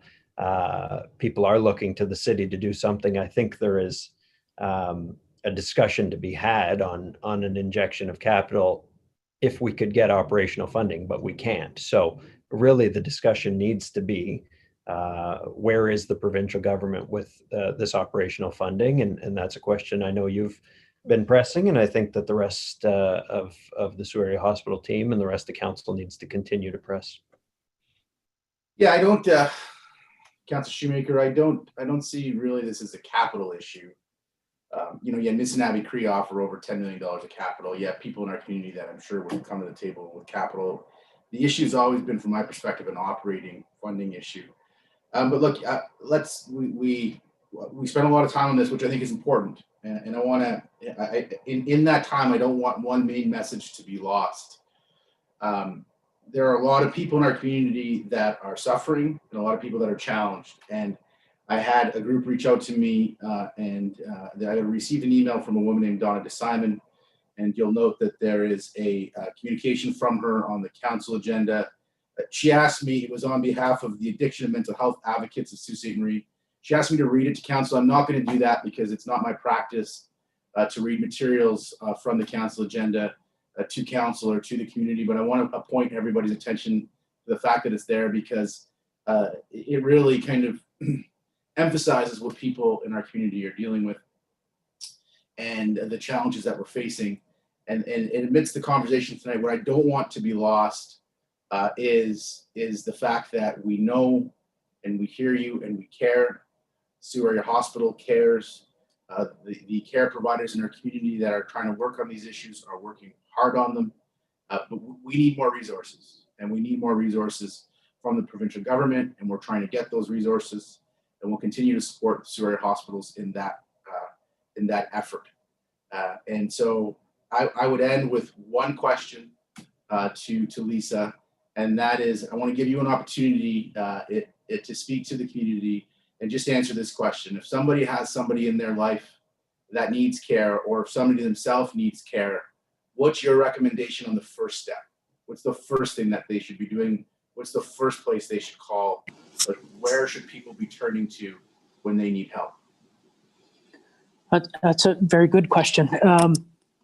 I think it depends on how they want to reach out for help. So if they're in an immediate crisis, acutely, a medical crisis, they need to come to the emergency department.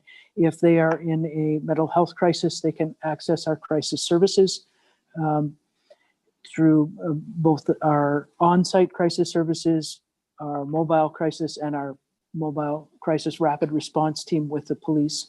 Those are options for acute, immediate need help now. For those that would like to walk through this with a real person who can do that either on the phone or in person, Canadian Mental Health has centralized access. They have a comprehensive list of work of services that are available. They keep track of wait times locally, how to access us. If I need help filling out a referral form, follow-up appointment, anything like that. They have a great service there that is probably not as well known as it could be in our community, but that would be an available resource. And then additionally, there's a couple of online resources. One is the Northeast Healthline. The other is the, it's called DART, or Connex Ontario, CONNEX Ontario. And that's a registry of all addiction services across the province. You can, it's a bit cumbersome. I'm not going to pretend that it's a fabulous, easily accessible site, but it does have the right information that you can, if you're looking for a service specifically for, say, a young male who has some mobility issues, you can find the appropriate services there. You can find out whether or not you can smoke cigarettes in that service, all sorts of things. Whether or not it's in, they have Indigenous informed care, trauma informed care. There's a number of things online that can access that way as well. But me personally, I kind of like the human touch talk through. I would access Canadian Mental Health and ask for their centralized access person who can help navigate that system. But additionally, if you were to reach out to crisis services or our withdrawal management staff, they've been doing a lot of that navigation virtually for people that call ahead of time. And sometimes it's a family member that says, I don't know if I can get my son to come now, but if I can get him to come, what do I do? How do I do that? And they'll walk them through how to access those services. Thank you, Lisa. Thank you to Sue, and thank you to Wendy for your time tonight. We appreciate it. Yeah, Mary, I just wanted to mention one thing, and it was noted at the beginning of the presentation by a query. I just wanted to thank the city and council. It was called out that we are dealing, as you've noted, with 2 public health emergencies concurrently. And again, just really wanted to express our appreciation to the council and to the mayor and of course the community at large, who has been really behind us every step of the way. And I know we're entering another challenging time within the COVID pandemic, which the mayor noted very, very articulately at the start. And again, we just really appreciate your continued support. So thank you. Thank you. Madam Clerk, I think what we need to do is proceed to the planning agenda, and then I know we have some representatives of Tenaris that are waiting, so we can deal with planning, and then we'll go to the matter that relates to Tenaris.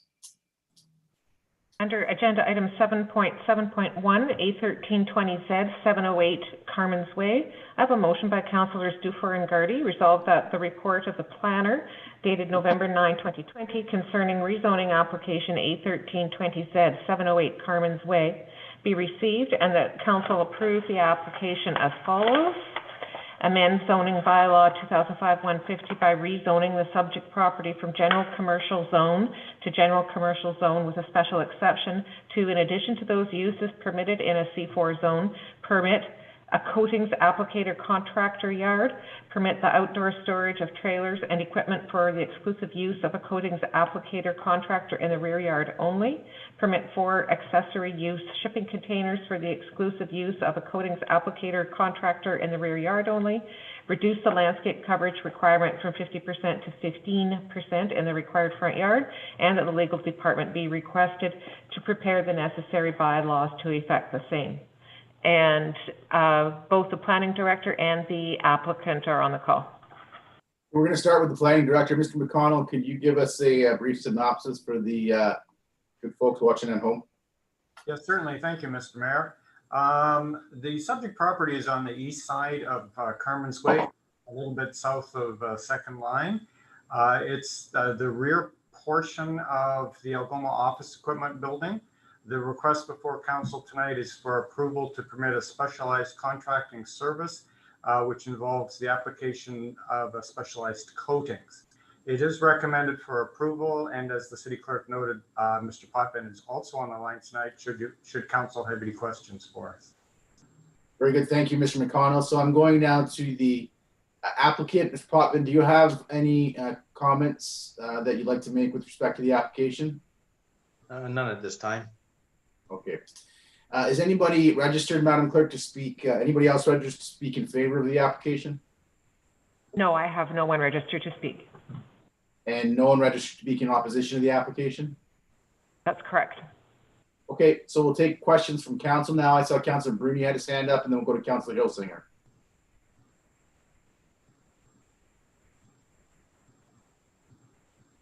Thank you, Mr. Mayor. To Mr. McConnell, regarding the frontage, it says that it's going to be reduced. The requirement is 50% to 15% for the required front yard. Would there be landscaping in that 15% to kind of shield part of the business and part of the storage containers, etc.? Through you, Mr. Mayor, to Councilor Bruni. Yes, the landscaping is not being reduced further from what is already there.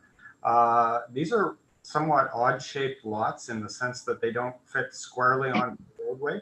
They go back at a funny angle, so or at an unusual angle, simply by having a driveway and parking in the front yard. The remainder of the front yard has been used as landscaping, but it's only 15%.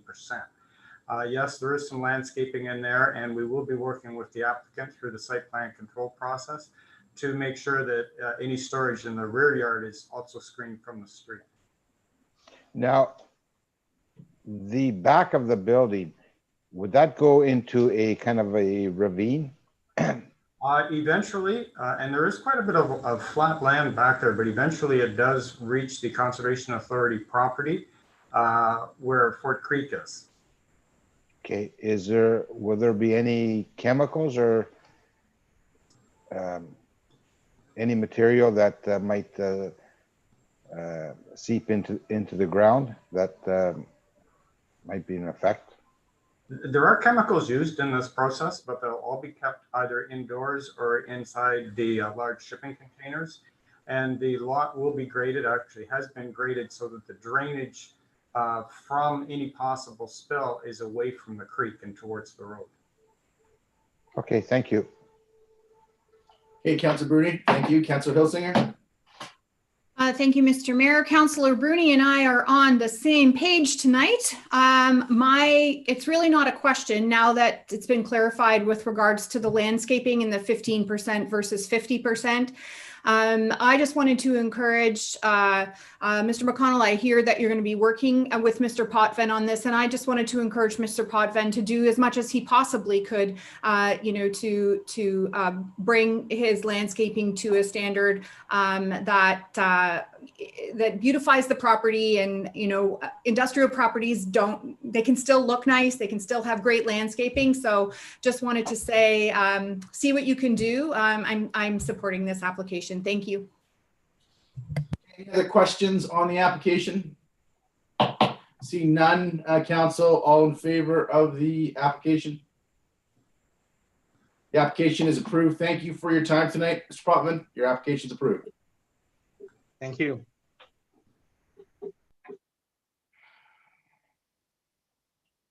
Council, that brings us to 7.3.1. We're gonna skip Councilor, Go ahead, Madam Clerk. Councilor Hilsinger, did you vote in the affirmative? And Councilor Christian?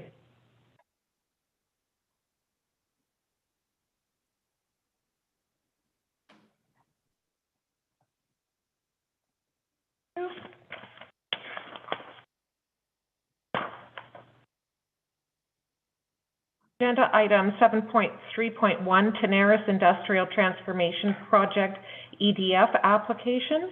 I have a motion by Councillors Dufour and Gardy, resolved that the report of the Deputy CAO Community Development and Enterprise Services dated November 9, 2020 concerning Tenaris Industrial Transformation Project EDF application be received, and that the investment of $500,000 through the Economic Growth Community Improvement Plan utilizing the Economic Development Fund, $200,000 in 2020 and $300,000 in 2021 to support the Tenaris Industrial Transformation Project be approved.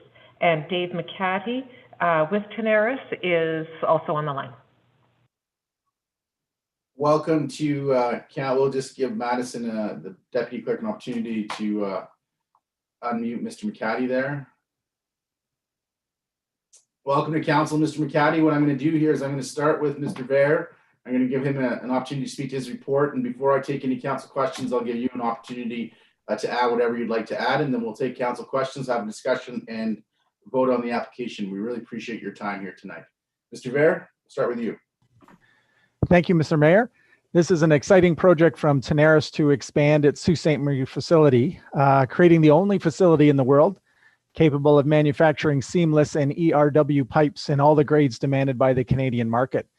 It's a $70 to $80 million project, which will expand and improve the existing Tenaris Sault Ste. Marie operations. And as I mentioned, it will consolidate new ERW manufacturing and existing seamless in one location, and include a significant digitization and automation upgrade to their pipe making process. It will add approximately 30,000 square feet of building and capital equipment will be installed, as mentioned, leading to an increase in the tax assessment and value of the facility. Tenaris has indicated the project will create 75 new jobs in Sault Ste. Marie in year one, and additional 50 new full-time equivalent Tenaris staff in Sault Ste. Marie.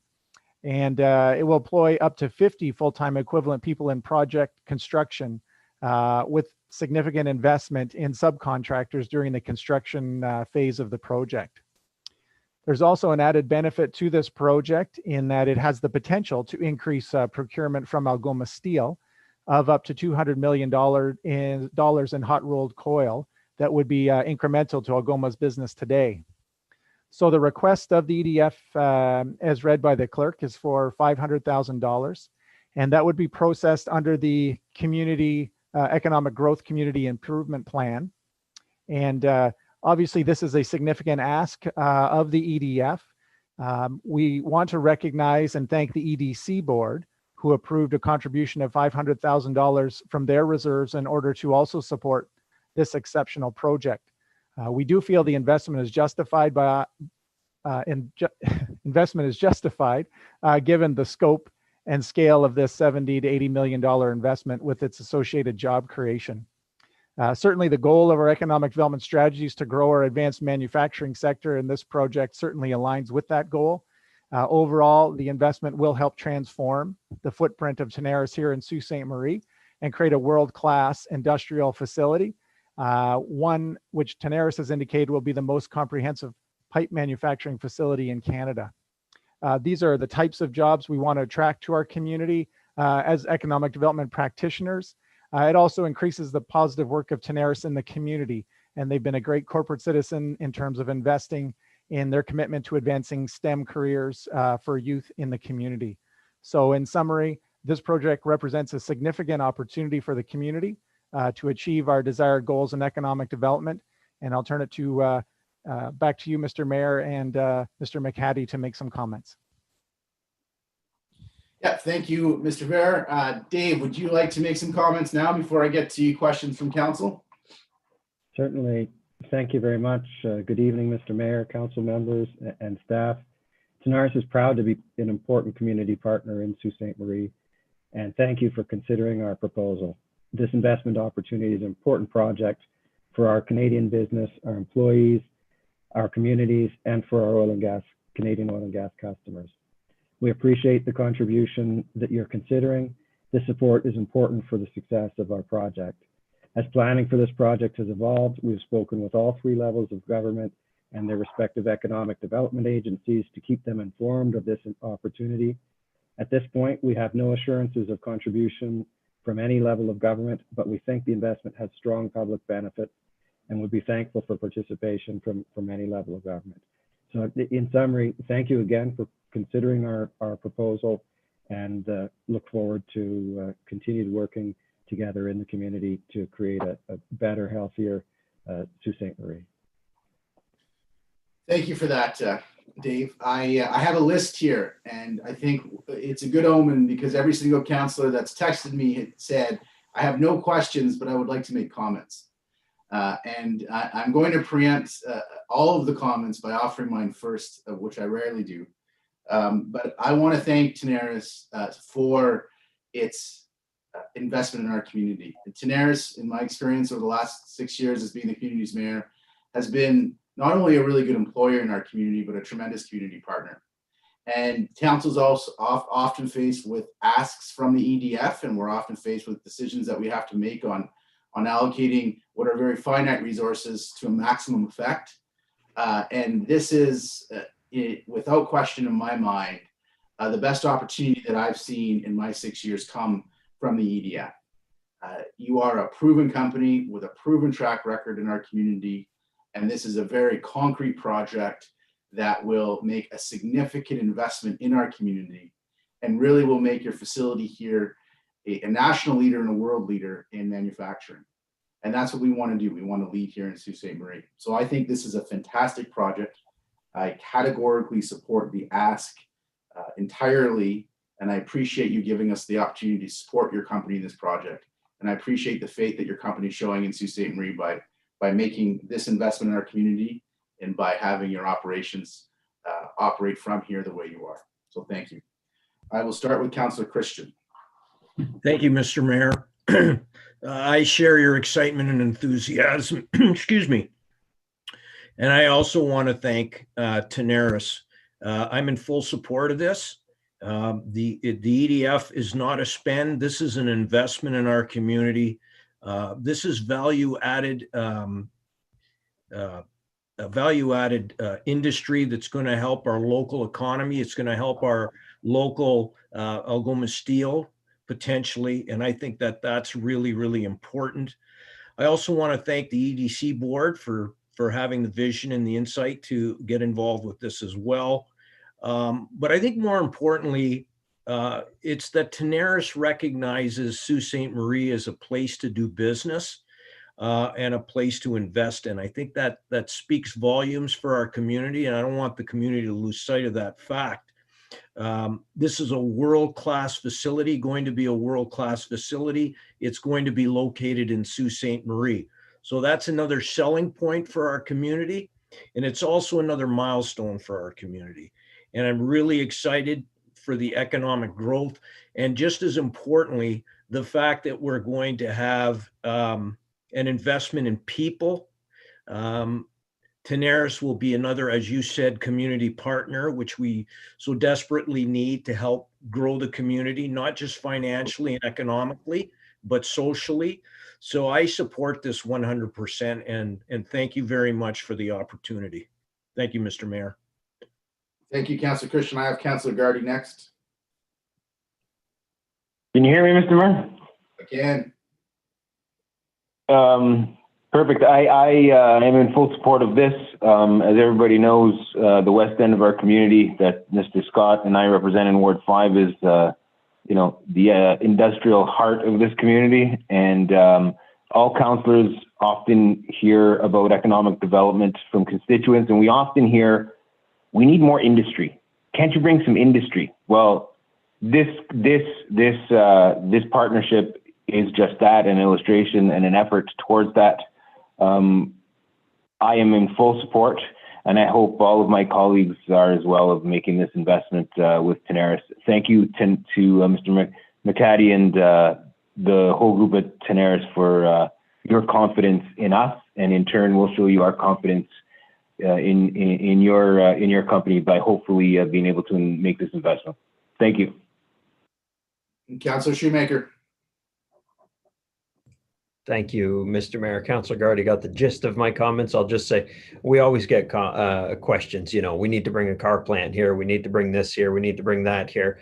Well, we've got two great industrial partners, as well as additional ancillary suppliers and industrial businesses in town, but our anchors are Algoma and Tenaris, and Algoma recently came out of difficult times and is on solid ground, and Tenaris has been experiencing difficult times, but has come through this with a decision to invest in Sault Ste. Marie. And so this is better than, I would say, in my opinion, a pipe dream of getting this production facility or that production facility.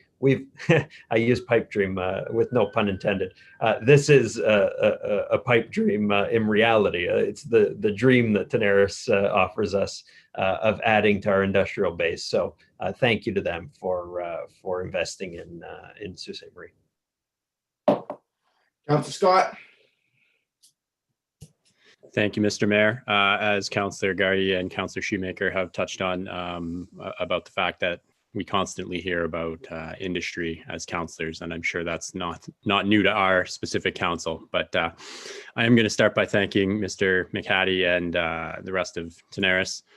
Having grown up in the West End, in Bayview specifically, wedged right in between all of the industry in the area, I've always known of the tube mill of Tenaris being a good corporate citizen, be it sponsoring Busker Fest years ago, or even recently with their, they opened up the Family Day to the public actually for the first time, I think last year. I've always known of Tenaris to be that kind of citizen in the area. And I know that that's exactly what we're looking for in Sault Ste. Marie. So this has my full support. I'm excited to see that it was on our agenda. I'm excited to see it happening. I think, as Councillor said, tough times in the past, but right now things are really looking up, and it's fantastic to bring a world-class location basically to Sault Ste. Marie. So that's, I'm happy to hear it. I'm happy to support it. Thank you. Do I have any comments from any other councillors? Councillor Bruni.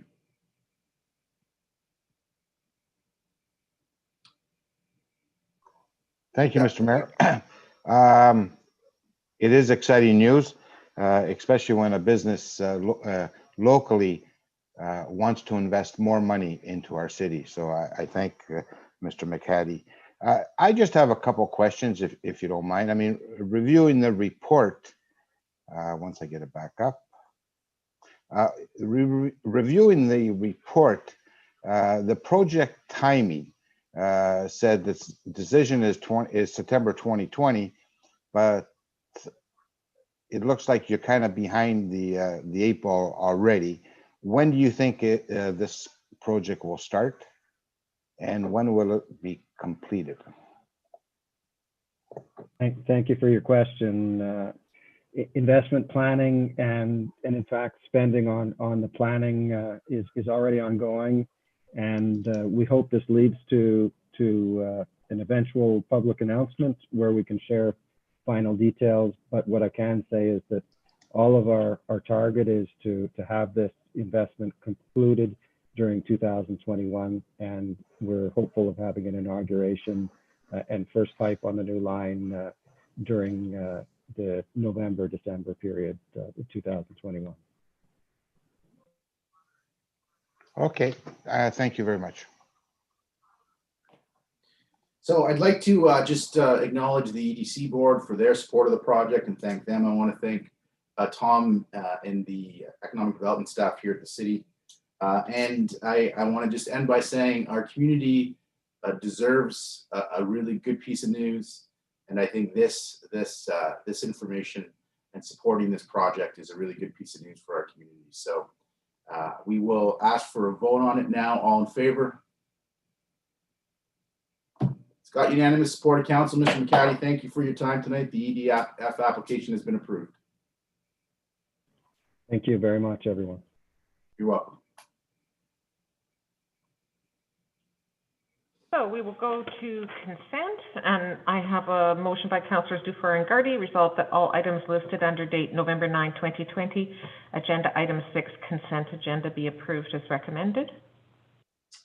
Okay, so we are on consent now. Councillor Christian, you had sent me a message and you said you have matters on consent.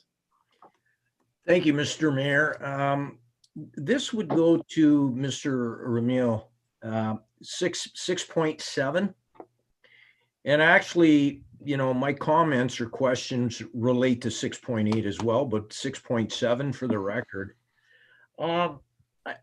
I see that, you know, we have these additional costs, and if I read it correctly, it's essentially because the supplier of the services, the contractors, have decided to conduct themselves the way they see fit, but yet we're incurring these costs. And I guess my question is, since we're issuing the tender, is there not any literature or anything we can do to mitigate this sort of thing? Because it ends up being costly to us. We've got $170,000 in extra costs, if I read it correctly, between 6.7 and 6.8. Mr. Mayor, to Councillor Christian, there are two contracts involved here. There's the construction contract, there's the engineering contract. They're two separate firms, they're two separate roles. So what happens often on projects, the engineer is paid on a time-based system, and the engineer has no control over how long the contractor takes to do the job. In both these situations, they are reinforced concrete, so we need them inspected. They need to be inspected in the field. We need to have eyes out there ensuring that the concrete is placed properly and reinforcing steel, etc. So it's not uncommon for an engineer to have to require some additional fees for these for this type of situation. He has no control over how long the contractor is going to take in the field. And I would add also that in both these situations, this is essentially just a transfer of a contingency sum from the contract, from the construction contract over to engineering. There's no additional costs in the budget. It's already approved. Okay, that's thank you for that. Yeah, I want to make clear my concern isn't with the engineering firm. I mean, they're doing their job. I guess my question was targeted more to the way the construction company actually conducts their work, which adds those additional fees. But your last comment, if I understand it correctly, you're telling me that there's no additional cost overall because that money is just being shifted from the construction contract to engineering. Is that what you're saying? Yes, Councillor Christian, yes, that's exactly what I'm saying. In both these situations, we always have contingency sums in construction contracts. Right. And in both these cases, the contingency sum has not been spent. It's for unforeseen things. And it's not uncommon at all to have to, if a contract goes a little longer, it's very typical to move some construction contingency over to the engineering side to pay for both. But it's all within budget. Council approved an upset limit with the engineering contract, and council approved a construction contract with the contractor, and put those sums together. In both these projects, we are below budget. Understood. I appreciate it. I just want to be clear on this. I don't want to be a fly in the ointment here, but it's still an additional cost, is it not? I know it's within the budget, but it's not like the construction company is going to absorb these extra engineering costs, are they? They're not going to reduce their price to pay for these extra engineering costs. It's something the city still has to pay for, even though it's within the contingency budget. Mr. Mayor, to Councilor Christian, yes, it's additional cost, but it's within the original budget. And the point I'd like to continue to make here is that the engineer does not know how long the contractor is going to be on site. Right. It's not possible to know how long the contractor will be there. So from an engineering standpoint, particularly with underground services and structural concrete, the city wants a professional on site inspecting the work to ensure it's done in accordance with spec, and that the materials are placed properly and properly tested. And this is good value for your money. I don't recommend anything other than paying these fees. No, I agree. I guess my original question, and I'll end it here, is I guess in a perfect world, our construction companies would be mindful of this and any additional engineering fees we incurred if they're constructing something that might be something that we didn't foresee. So it's more about the construction company, not about the engineering company, and I'll leave it at that. Thank you. That's it for 6.7, Mr. Mayor.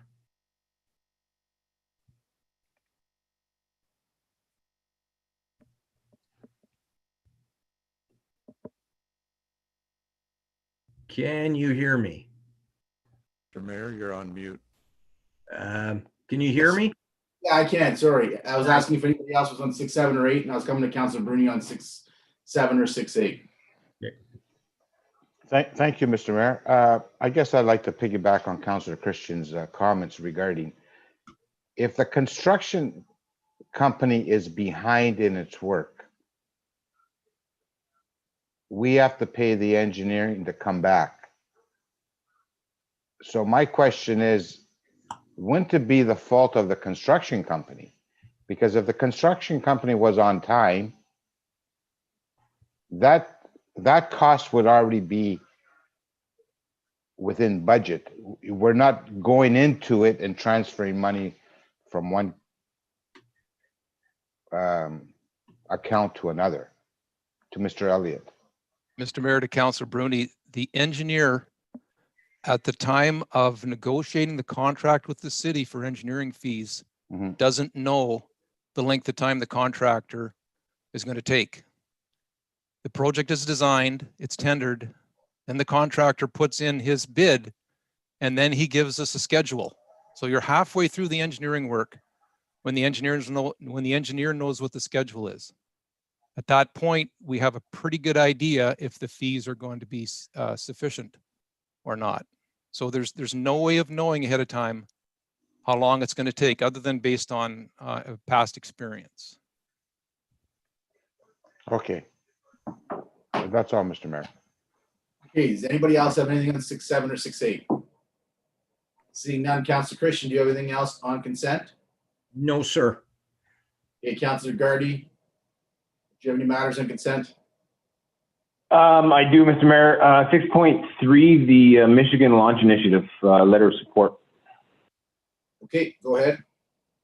Thanks. So I'm happy to support this letter being provided to the Michigan Launch Initiative. As you know, the report that staff provided states the industry's prospects are pretty bright, very bright actually, with estimates that the industry will be worth approximately $1 to $2.7 trillion by 2040.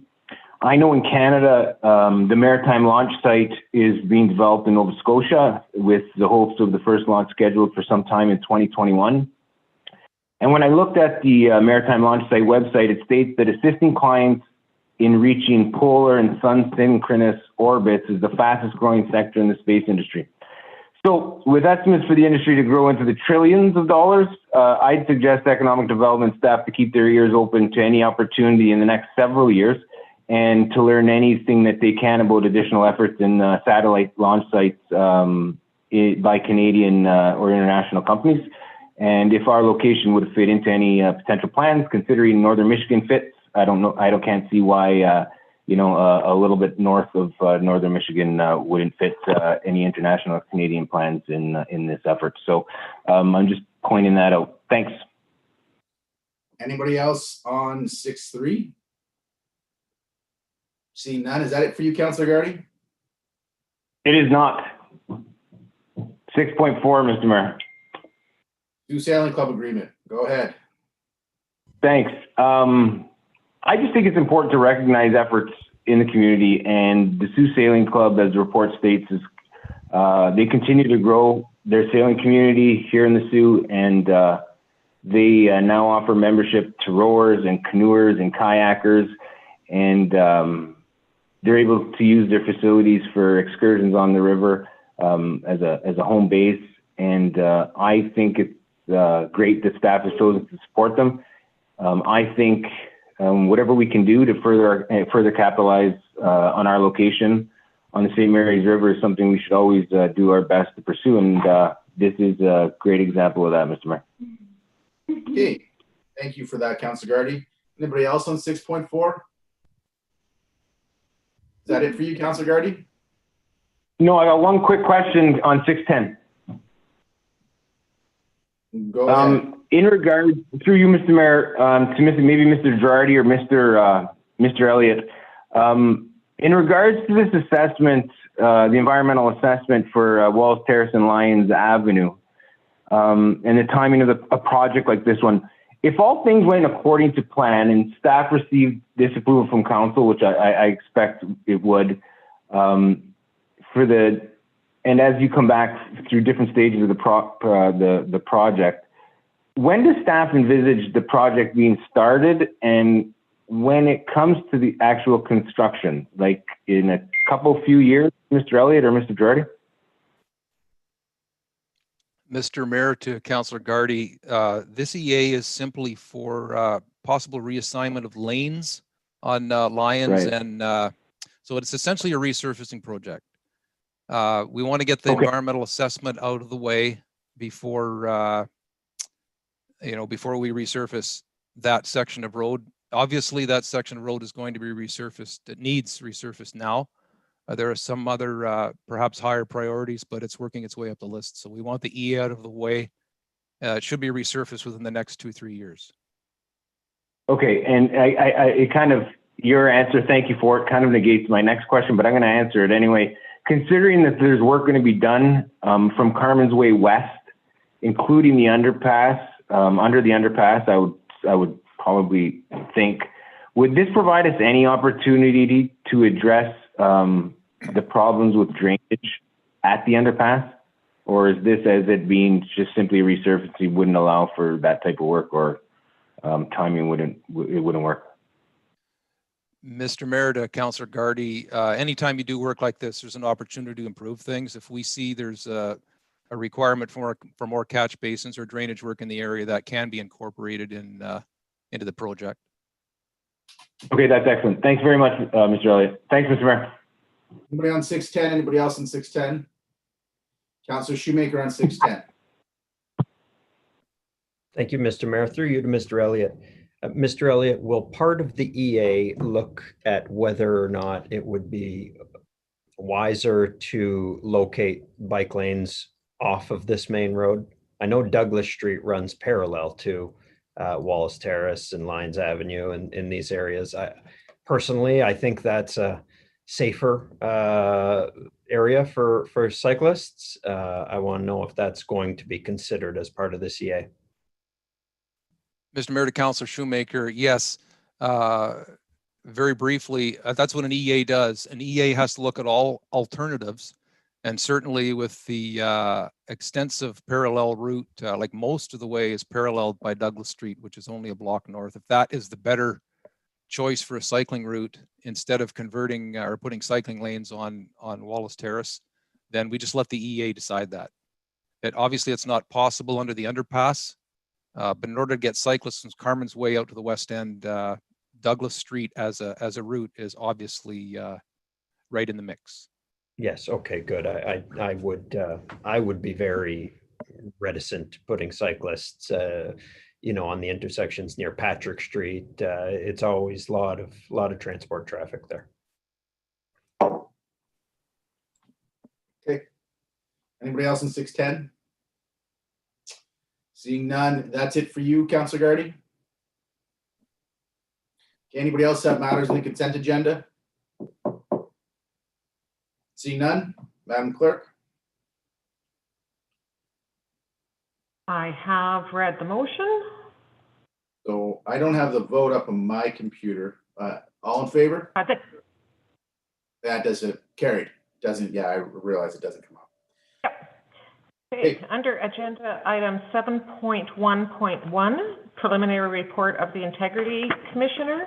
I have a motion by Councillors Dufour and Scott, resolved that the report of the Integrity Commissioner dated November 3, 2020 be received as information, and Antoinette Blunt is on the call in the event that there are any questions. So Ms. Blunt is on the call. Does anybody have any questions for Ms. Blunt?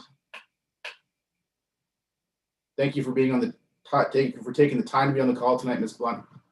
Appreciate you making yourself available to council. Doesn't look like we have any questions. All in favor of accepting the report for information, please cast your vote. We've dealt with 7.3.1 and we've dealt with 7.7.1, which brings us, I think, to item 8 on the agenda. Correct. Agenda item 8.1, downtown safety, a motion by Councillors Shoemaker and Nero, whereas the 2016 downtown strategy has a vision that includes 7 vision pillars for an improved downtown, one of which is to create a safe place.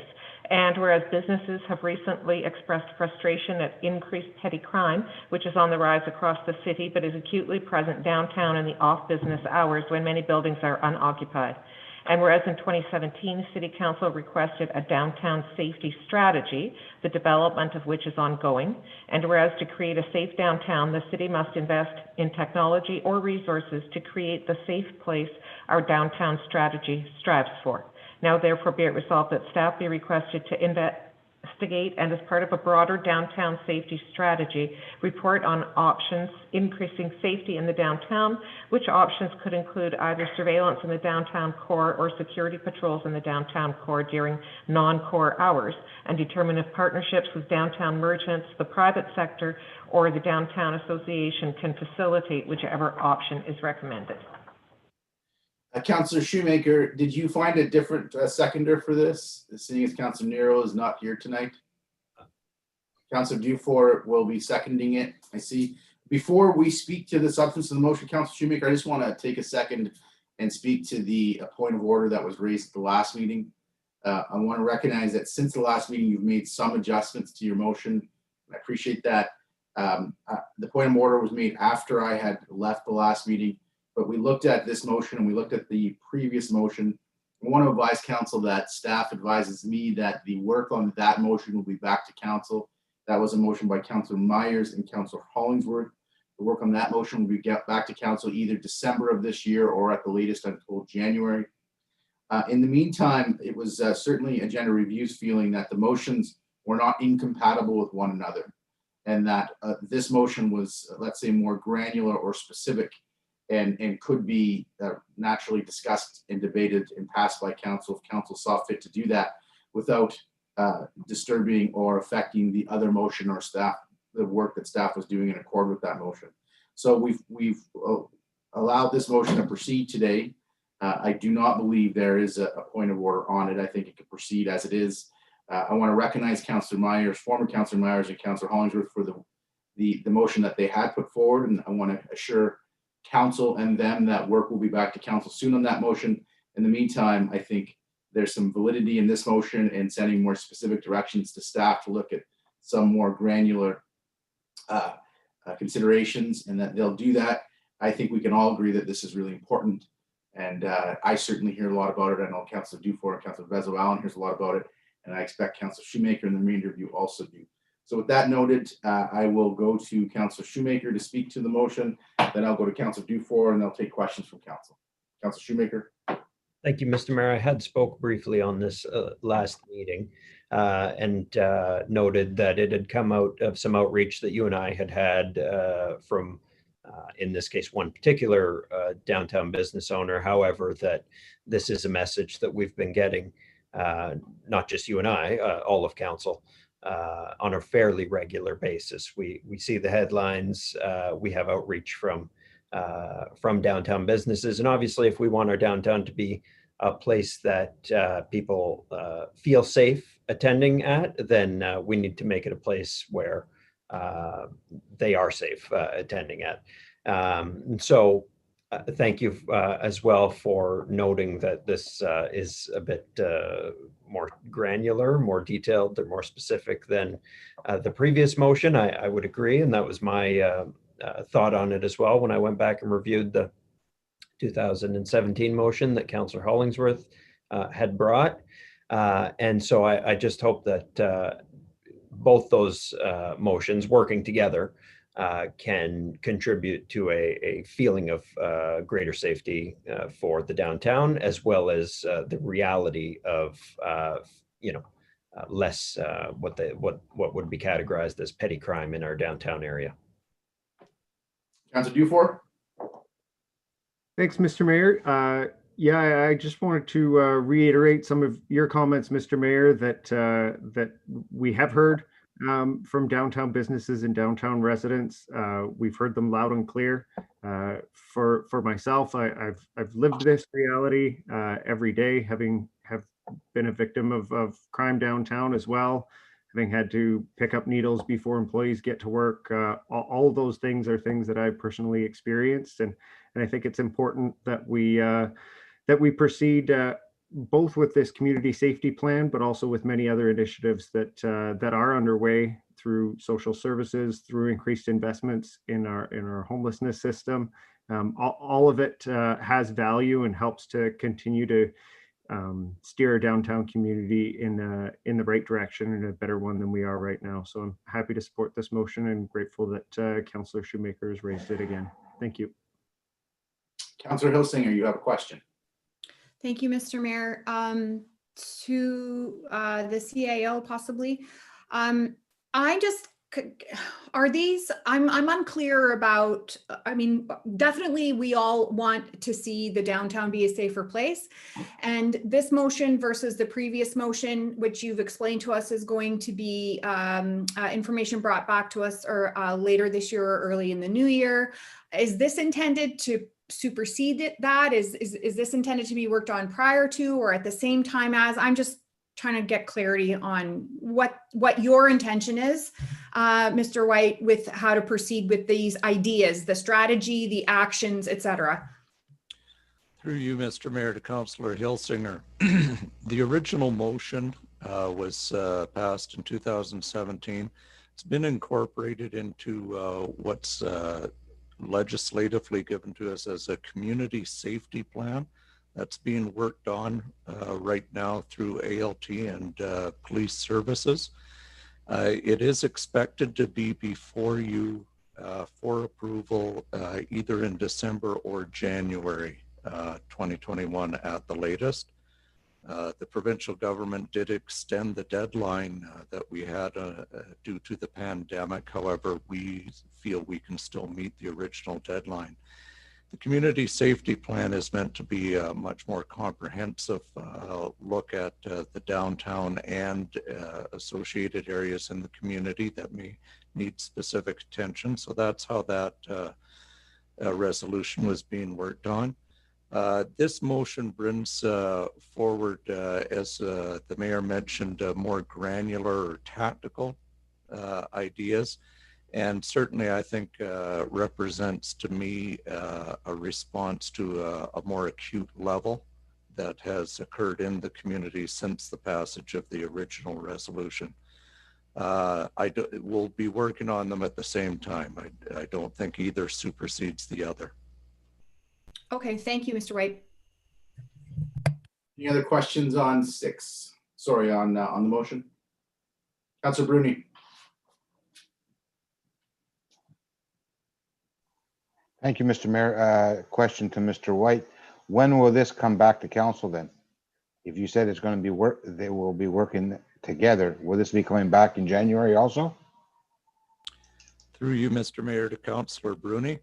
I can't answer that specifically until we have our staff meeting tomorrow and we sort that out, but certainly we recognize the acute need and we will be working on it and trying to get it back to you as quickly as possible. Thank you. Okay, anything else in the motion? All in favor? Motion is carried. Before we move to 8.2, Councillor Gardy's motion, I just received notification that, and I think it's public on Algoma Public Health's Twitter feed, that we are confirming another case of COVID-19 in our community. Excuse me, just on that downtown safety motion, Councillor Bruni, did you vote in the affirmative? And Councillor Christian. Thank you.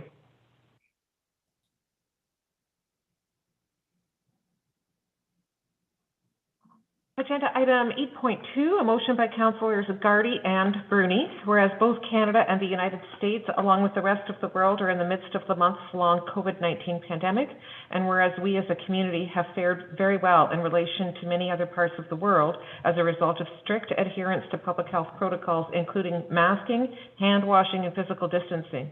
And whereas Sault Ste. Marie shares an international border with Sault Ste. Marie, Michigan, the county seat of Chippewa County, a border serviced by the International Bridge. And whereas the rate of infection of COVID-19 in Chippewa County has seen a tremendous rate of acceleration in the last 2 weeks, which is commensurate with some of the rates of infection being experienced in and around the Greater Toronto area, several times greater than that being experienced in Sault Ste. Marie and the Algoma region. And whereas these facts pose a very real and significant risk to the health and safety of all of the citizens in Sault Ste. Marie due to travel to and from both students and workers who travel to the U.S. and or Canada for school and or work. And whereas the sacrifices made by all citizens of Sault Ste. Marie should not be put at risk and or squandered by the credible risk of these types of travel back and forth to the U.S., along with other types of permitted movement that traverse the border. Now therefore be it resolved that Mayor Provenzano write a letter to Member of Parliament Terry Sheehan, the Minister of Border Security and Organized Crime Reduction of Canada, the Honourable Bill Blair, and the Right Honourable Justin Trudeau, Prime Minister of Canada, to ask their government and ministry to call for a 3-week pause on any exemptions to international travel to the United States or to Canada across the international bridge for all those with the exception of travel dealing with the transportation of the most critical goods and services between the two countries and those individuals directly involved in the care and treatment of patients in a hospital setting. Okay, Councillor Gardy, we'll let you speak to this motion first. Thanks, Mr. Mayor. I want to thank Councillor Bruni for supporting me in it and seconding it. There isn't much for me to say to elaborate upon the motion. The motion was, I think is quite explicit. But suffice it to say that we have a COVID-19 outbreak, a serious one, on our doorstep, mere kilometer or two away in Sault Ste. Marie, Michigan, and the surrounding Chippewa County. A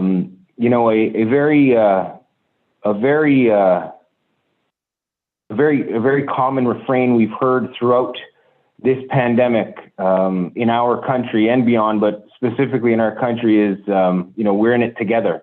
We see this hashtag, we hear it often, and that means keeping each other safe and doing what we need to do, whether we're a private individual, an organization, a municipal government, a provincial government, or a federal government. And I'd suggest that if we are indeed in this together, the only level of government that can exercise control over the border is the federal government, and I am hopeful with the support of this council and a very well communicated letter from you that Mr. Trudeau, that Mr. Blair, and their colleagues around the cabinet table would give some very serious consideration to pausing nothing but the most critical travel over our border at the international bridge. We don't have the ability to do anything. They do. And I'm asking you that you communicate that for our community. The intent of the motion is to keep everybody here in the Sioux safe. We're doing everything that we can. We need some assistance in this regard, and I'm hoping they will. I'm hoping they'll hear us out, and at the very least, do something in this regard. Thanks, Mr. Mayor. Okay, I have a list here. We'll start with Councillor Hilsinger has a question, and Councillor Dufour. Oh, sorry, Councillor Bruni. I'll come back to you after I take these questions. Go ahead, Councillor Hilsinger. Thank you, Mr. Mayor. This is certainly very concerning, and I'm just wondering if, the information we see in the media from Algoma Public Health about these last, in particular, 8, I believe, and then now another one today, 9 cases, and most of those, if I'm not mistaken, are classified as international travel. And do we know, further to this motion, whether this international travel is truly coming from cases related to Sault Ste. Marie, Michigan, people who are coming back and forth from Michigan? What do we know about that? Well, I don't know any more than anybody else does as far as the information that Public Health shares, but looking at the information they've shared with the 8 that came out yesterday and the 1 today, most of those are close contact, as I read it in any event. It's my understanding that they do classify, I can't speak for them, but it's my understanding that when they do classify international travel includes travel into and back from Michigan. I think they classify travel in Michigan as international travel. So, but they won't tell you this when they do identify international travel, they do not say whether it's Sault Ste. Marie, Michigan, or whether it's another place in the United States, or whether it's another place in a different part of the world. I can't tell you. I don't know. Okay. Thank you. So, Councillor Dufour. Thanks, Mr. Mayor. I certainly support the intention and the spirit of this motion. I just had a couple quick questions. Where the motion calls for a 3-week pause on any exemptions to international travel to the United States, are we talking about exemptions to the Quarantine Act here, or are we talking about like a 3-week pause to the physical act of crossing the bridge? Does that question make sense? It does. Clarity on what Councillor Gardy, the intention, because it was his motion. Councillor Gardy? The intention is to limit as much travel as can be across that border. And what's the definition of the most critical goods and services? I'd leave that more to Mr. Blair and the civil servants who kind of advise him and the experts. I appreciate that hospitals on both sides of the border are under pressure, and that we have people who work in hospitals there, and they have people who work in hospitals here. And I think those people should be allowed to continue to cross the border. The pause is on any exemptions other than what they would deem most critical. Now, the federal government has made exceptions for different individual borders, particularly in northern Canada, as they relate to some communities and members of communities in the United States crossing into Canada to access groceries and the like. and or a medical facility and or a school. So they are making exemptions. I think that what's going on across the river and in Chippewa County warrants a further consideration by the federal government and Mr. Blair's ministry in enhancing protection for our community that is at the, that is right there, situated beside this community. Thanks. The way I read the motion, Councillor Dufour, it's not to, I don't know that there are very many exemptions from the Quarantine Act. I think the motion is to limit the exemptions to the government has a process in place where you're not allowed to travel, and then they have exemptions from that, like students, right? And like, essential workers. I think what Gardy's trying to do is limit the exemptions from the prohibition that you're not allowed to travel for the next 3 weeks to the greatest degree possible. Okay, that makes more sense. And if that's what comes through in your letter, then I support it. Thanks, Mr. Mayor. Yeah. Councillor Bruni, I apologize. I'm coming back to you now. Yeah, just for councillors' awareness, the Chippewa County Health Department reported 30 new confirmed cases since last Monday. So it is spreading there. And I thank Councillor Gardy for asking me to second this motion. It's very important that we support this motion, and the mayor does write the letter. Thanks. So one of the examples maybe I'll give Councillor Dufour that I have a hard time getting my mind around, and you take a student, right? A student that's allowed to travel over to go to Lake State. And when they come back, they have to quarantine. But that student may be quarantining in a home with 3 or 4 or 5 other people who are out and about in the community doing what they're doing. And so like what type of quarantine is that? Sure, the student isn't out and about in the community, but their whole family would be exposed to the same level, to the risk that the student potentially brings back from the US. One of the things that I've noted is I think Toronto's been given some resources as a city for quarantine support and quarantine facilities.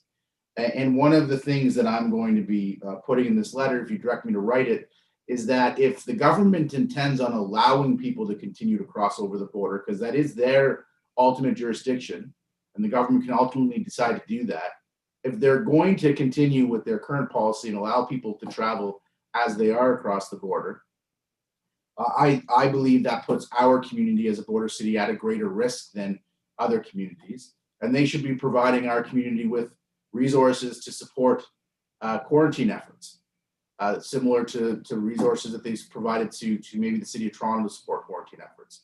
So if they're going to allow people to continue to cross, if they're going to allow these exemptions, they should be allowing us or giving us additional supports as a border city to protect against that risk. Any other questions or comments on this motion? All in favor? The motion is carried.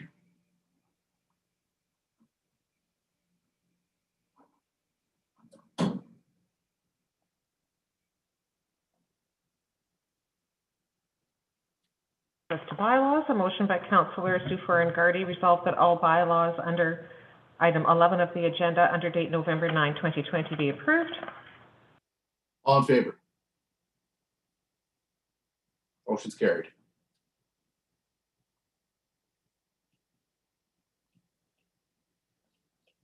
I have a motion for closed session by Councillors Dufour and Gardy. Resolved that this council move into closed session to discuss one item regarding labor relations, one item subject to third-party confidentiality, and an educational training session regarding budget preparation. Further be it resolved that should the said closed session be adjourned, the council may reconvene in closed session to continue to discuss the same matter without the need for a further authorizing resolution. All in favor? Motion is carried. A motion by Councillors Dufour and Scott that this council now adjourn. Motion's carried.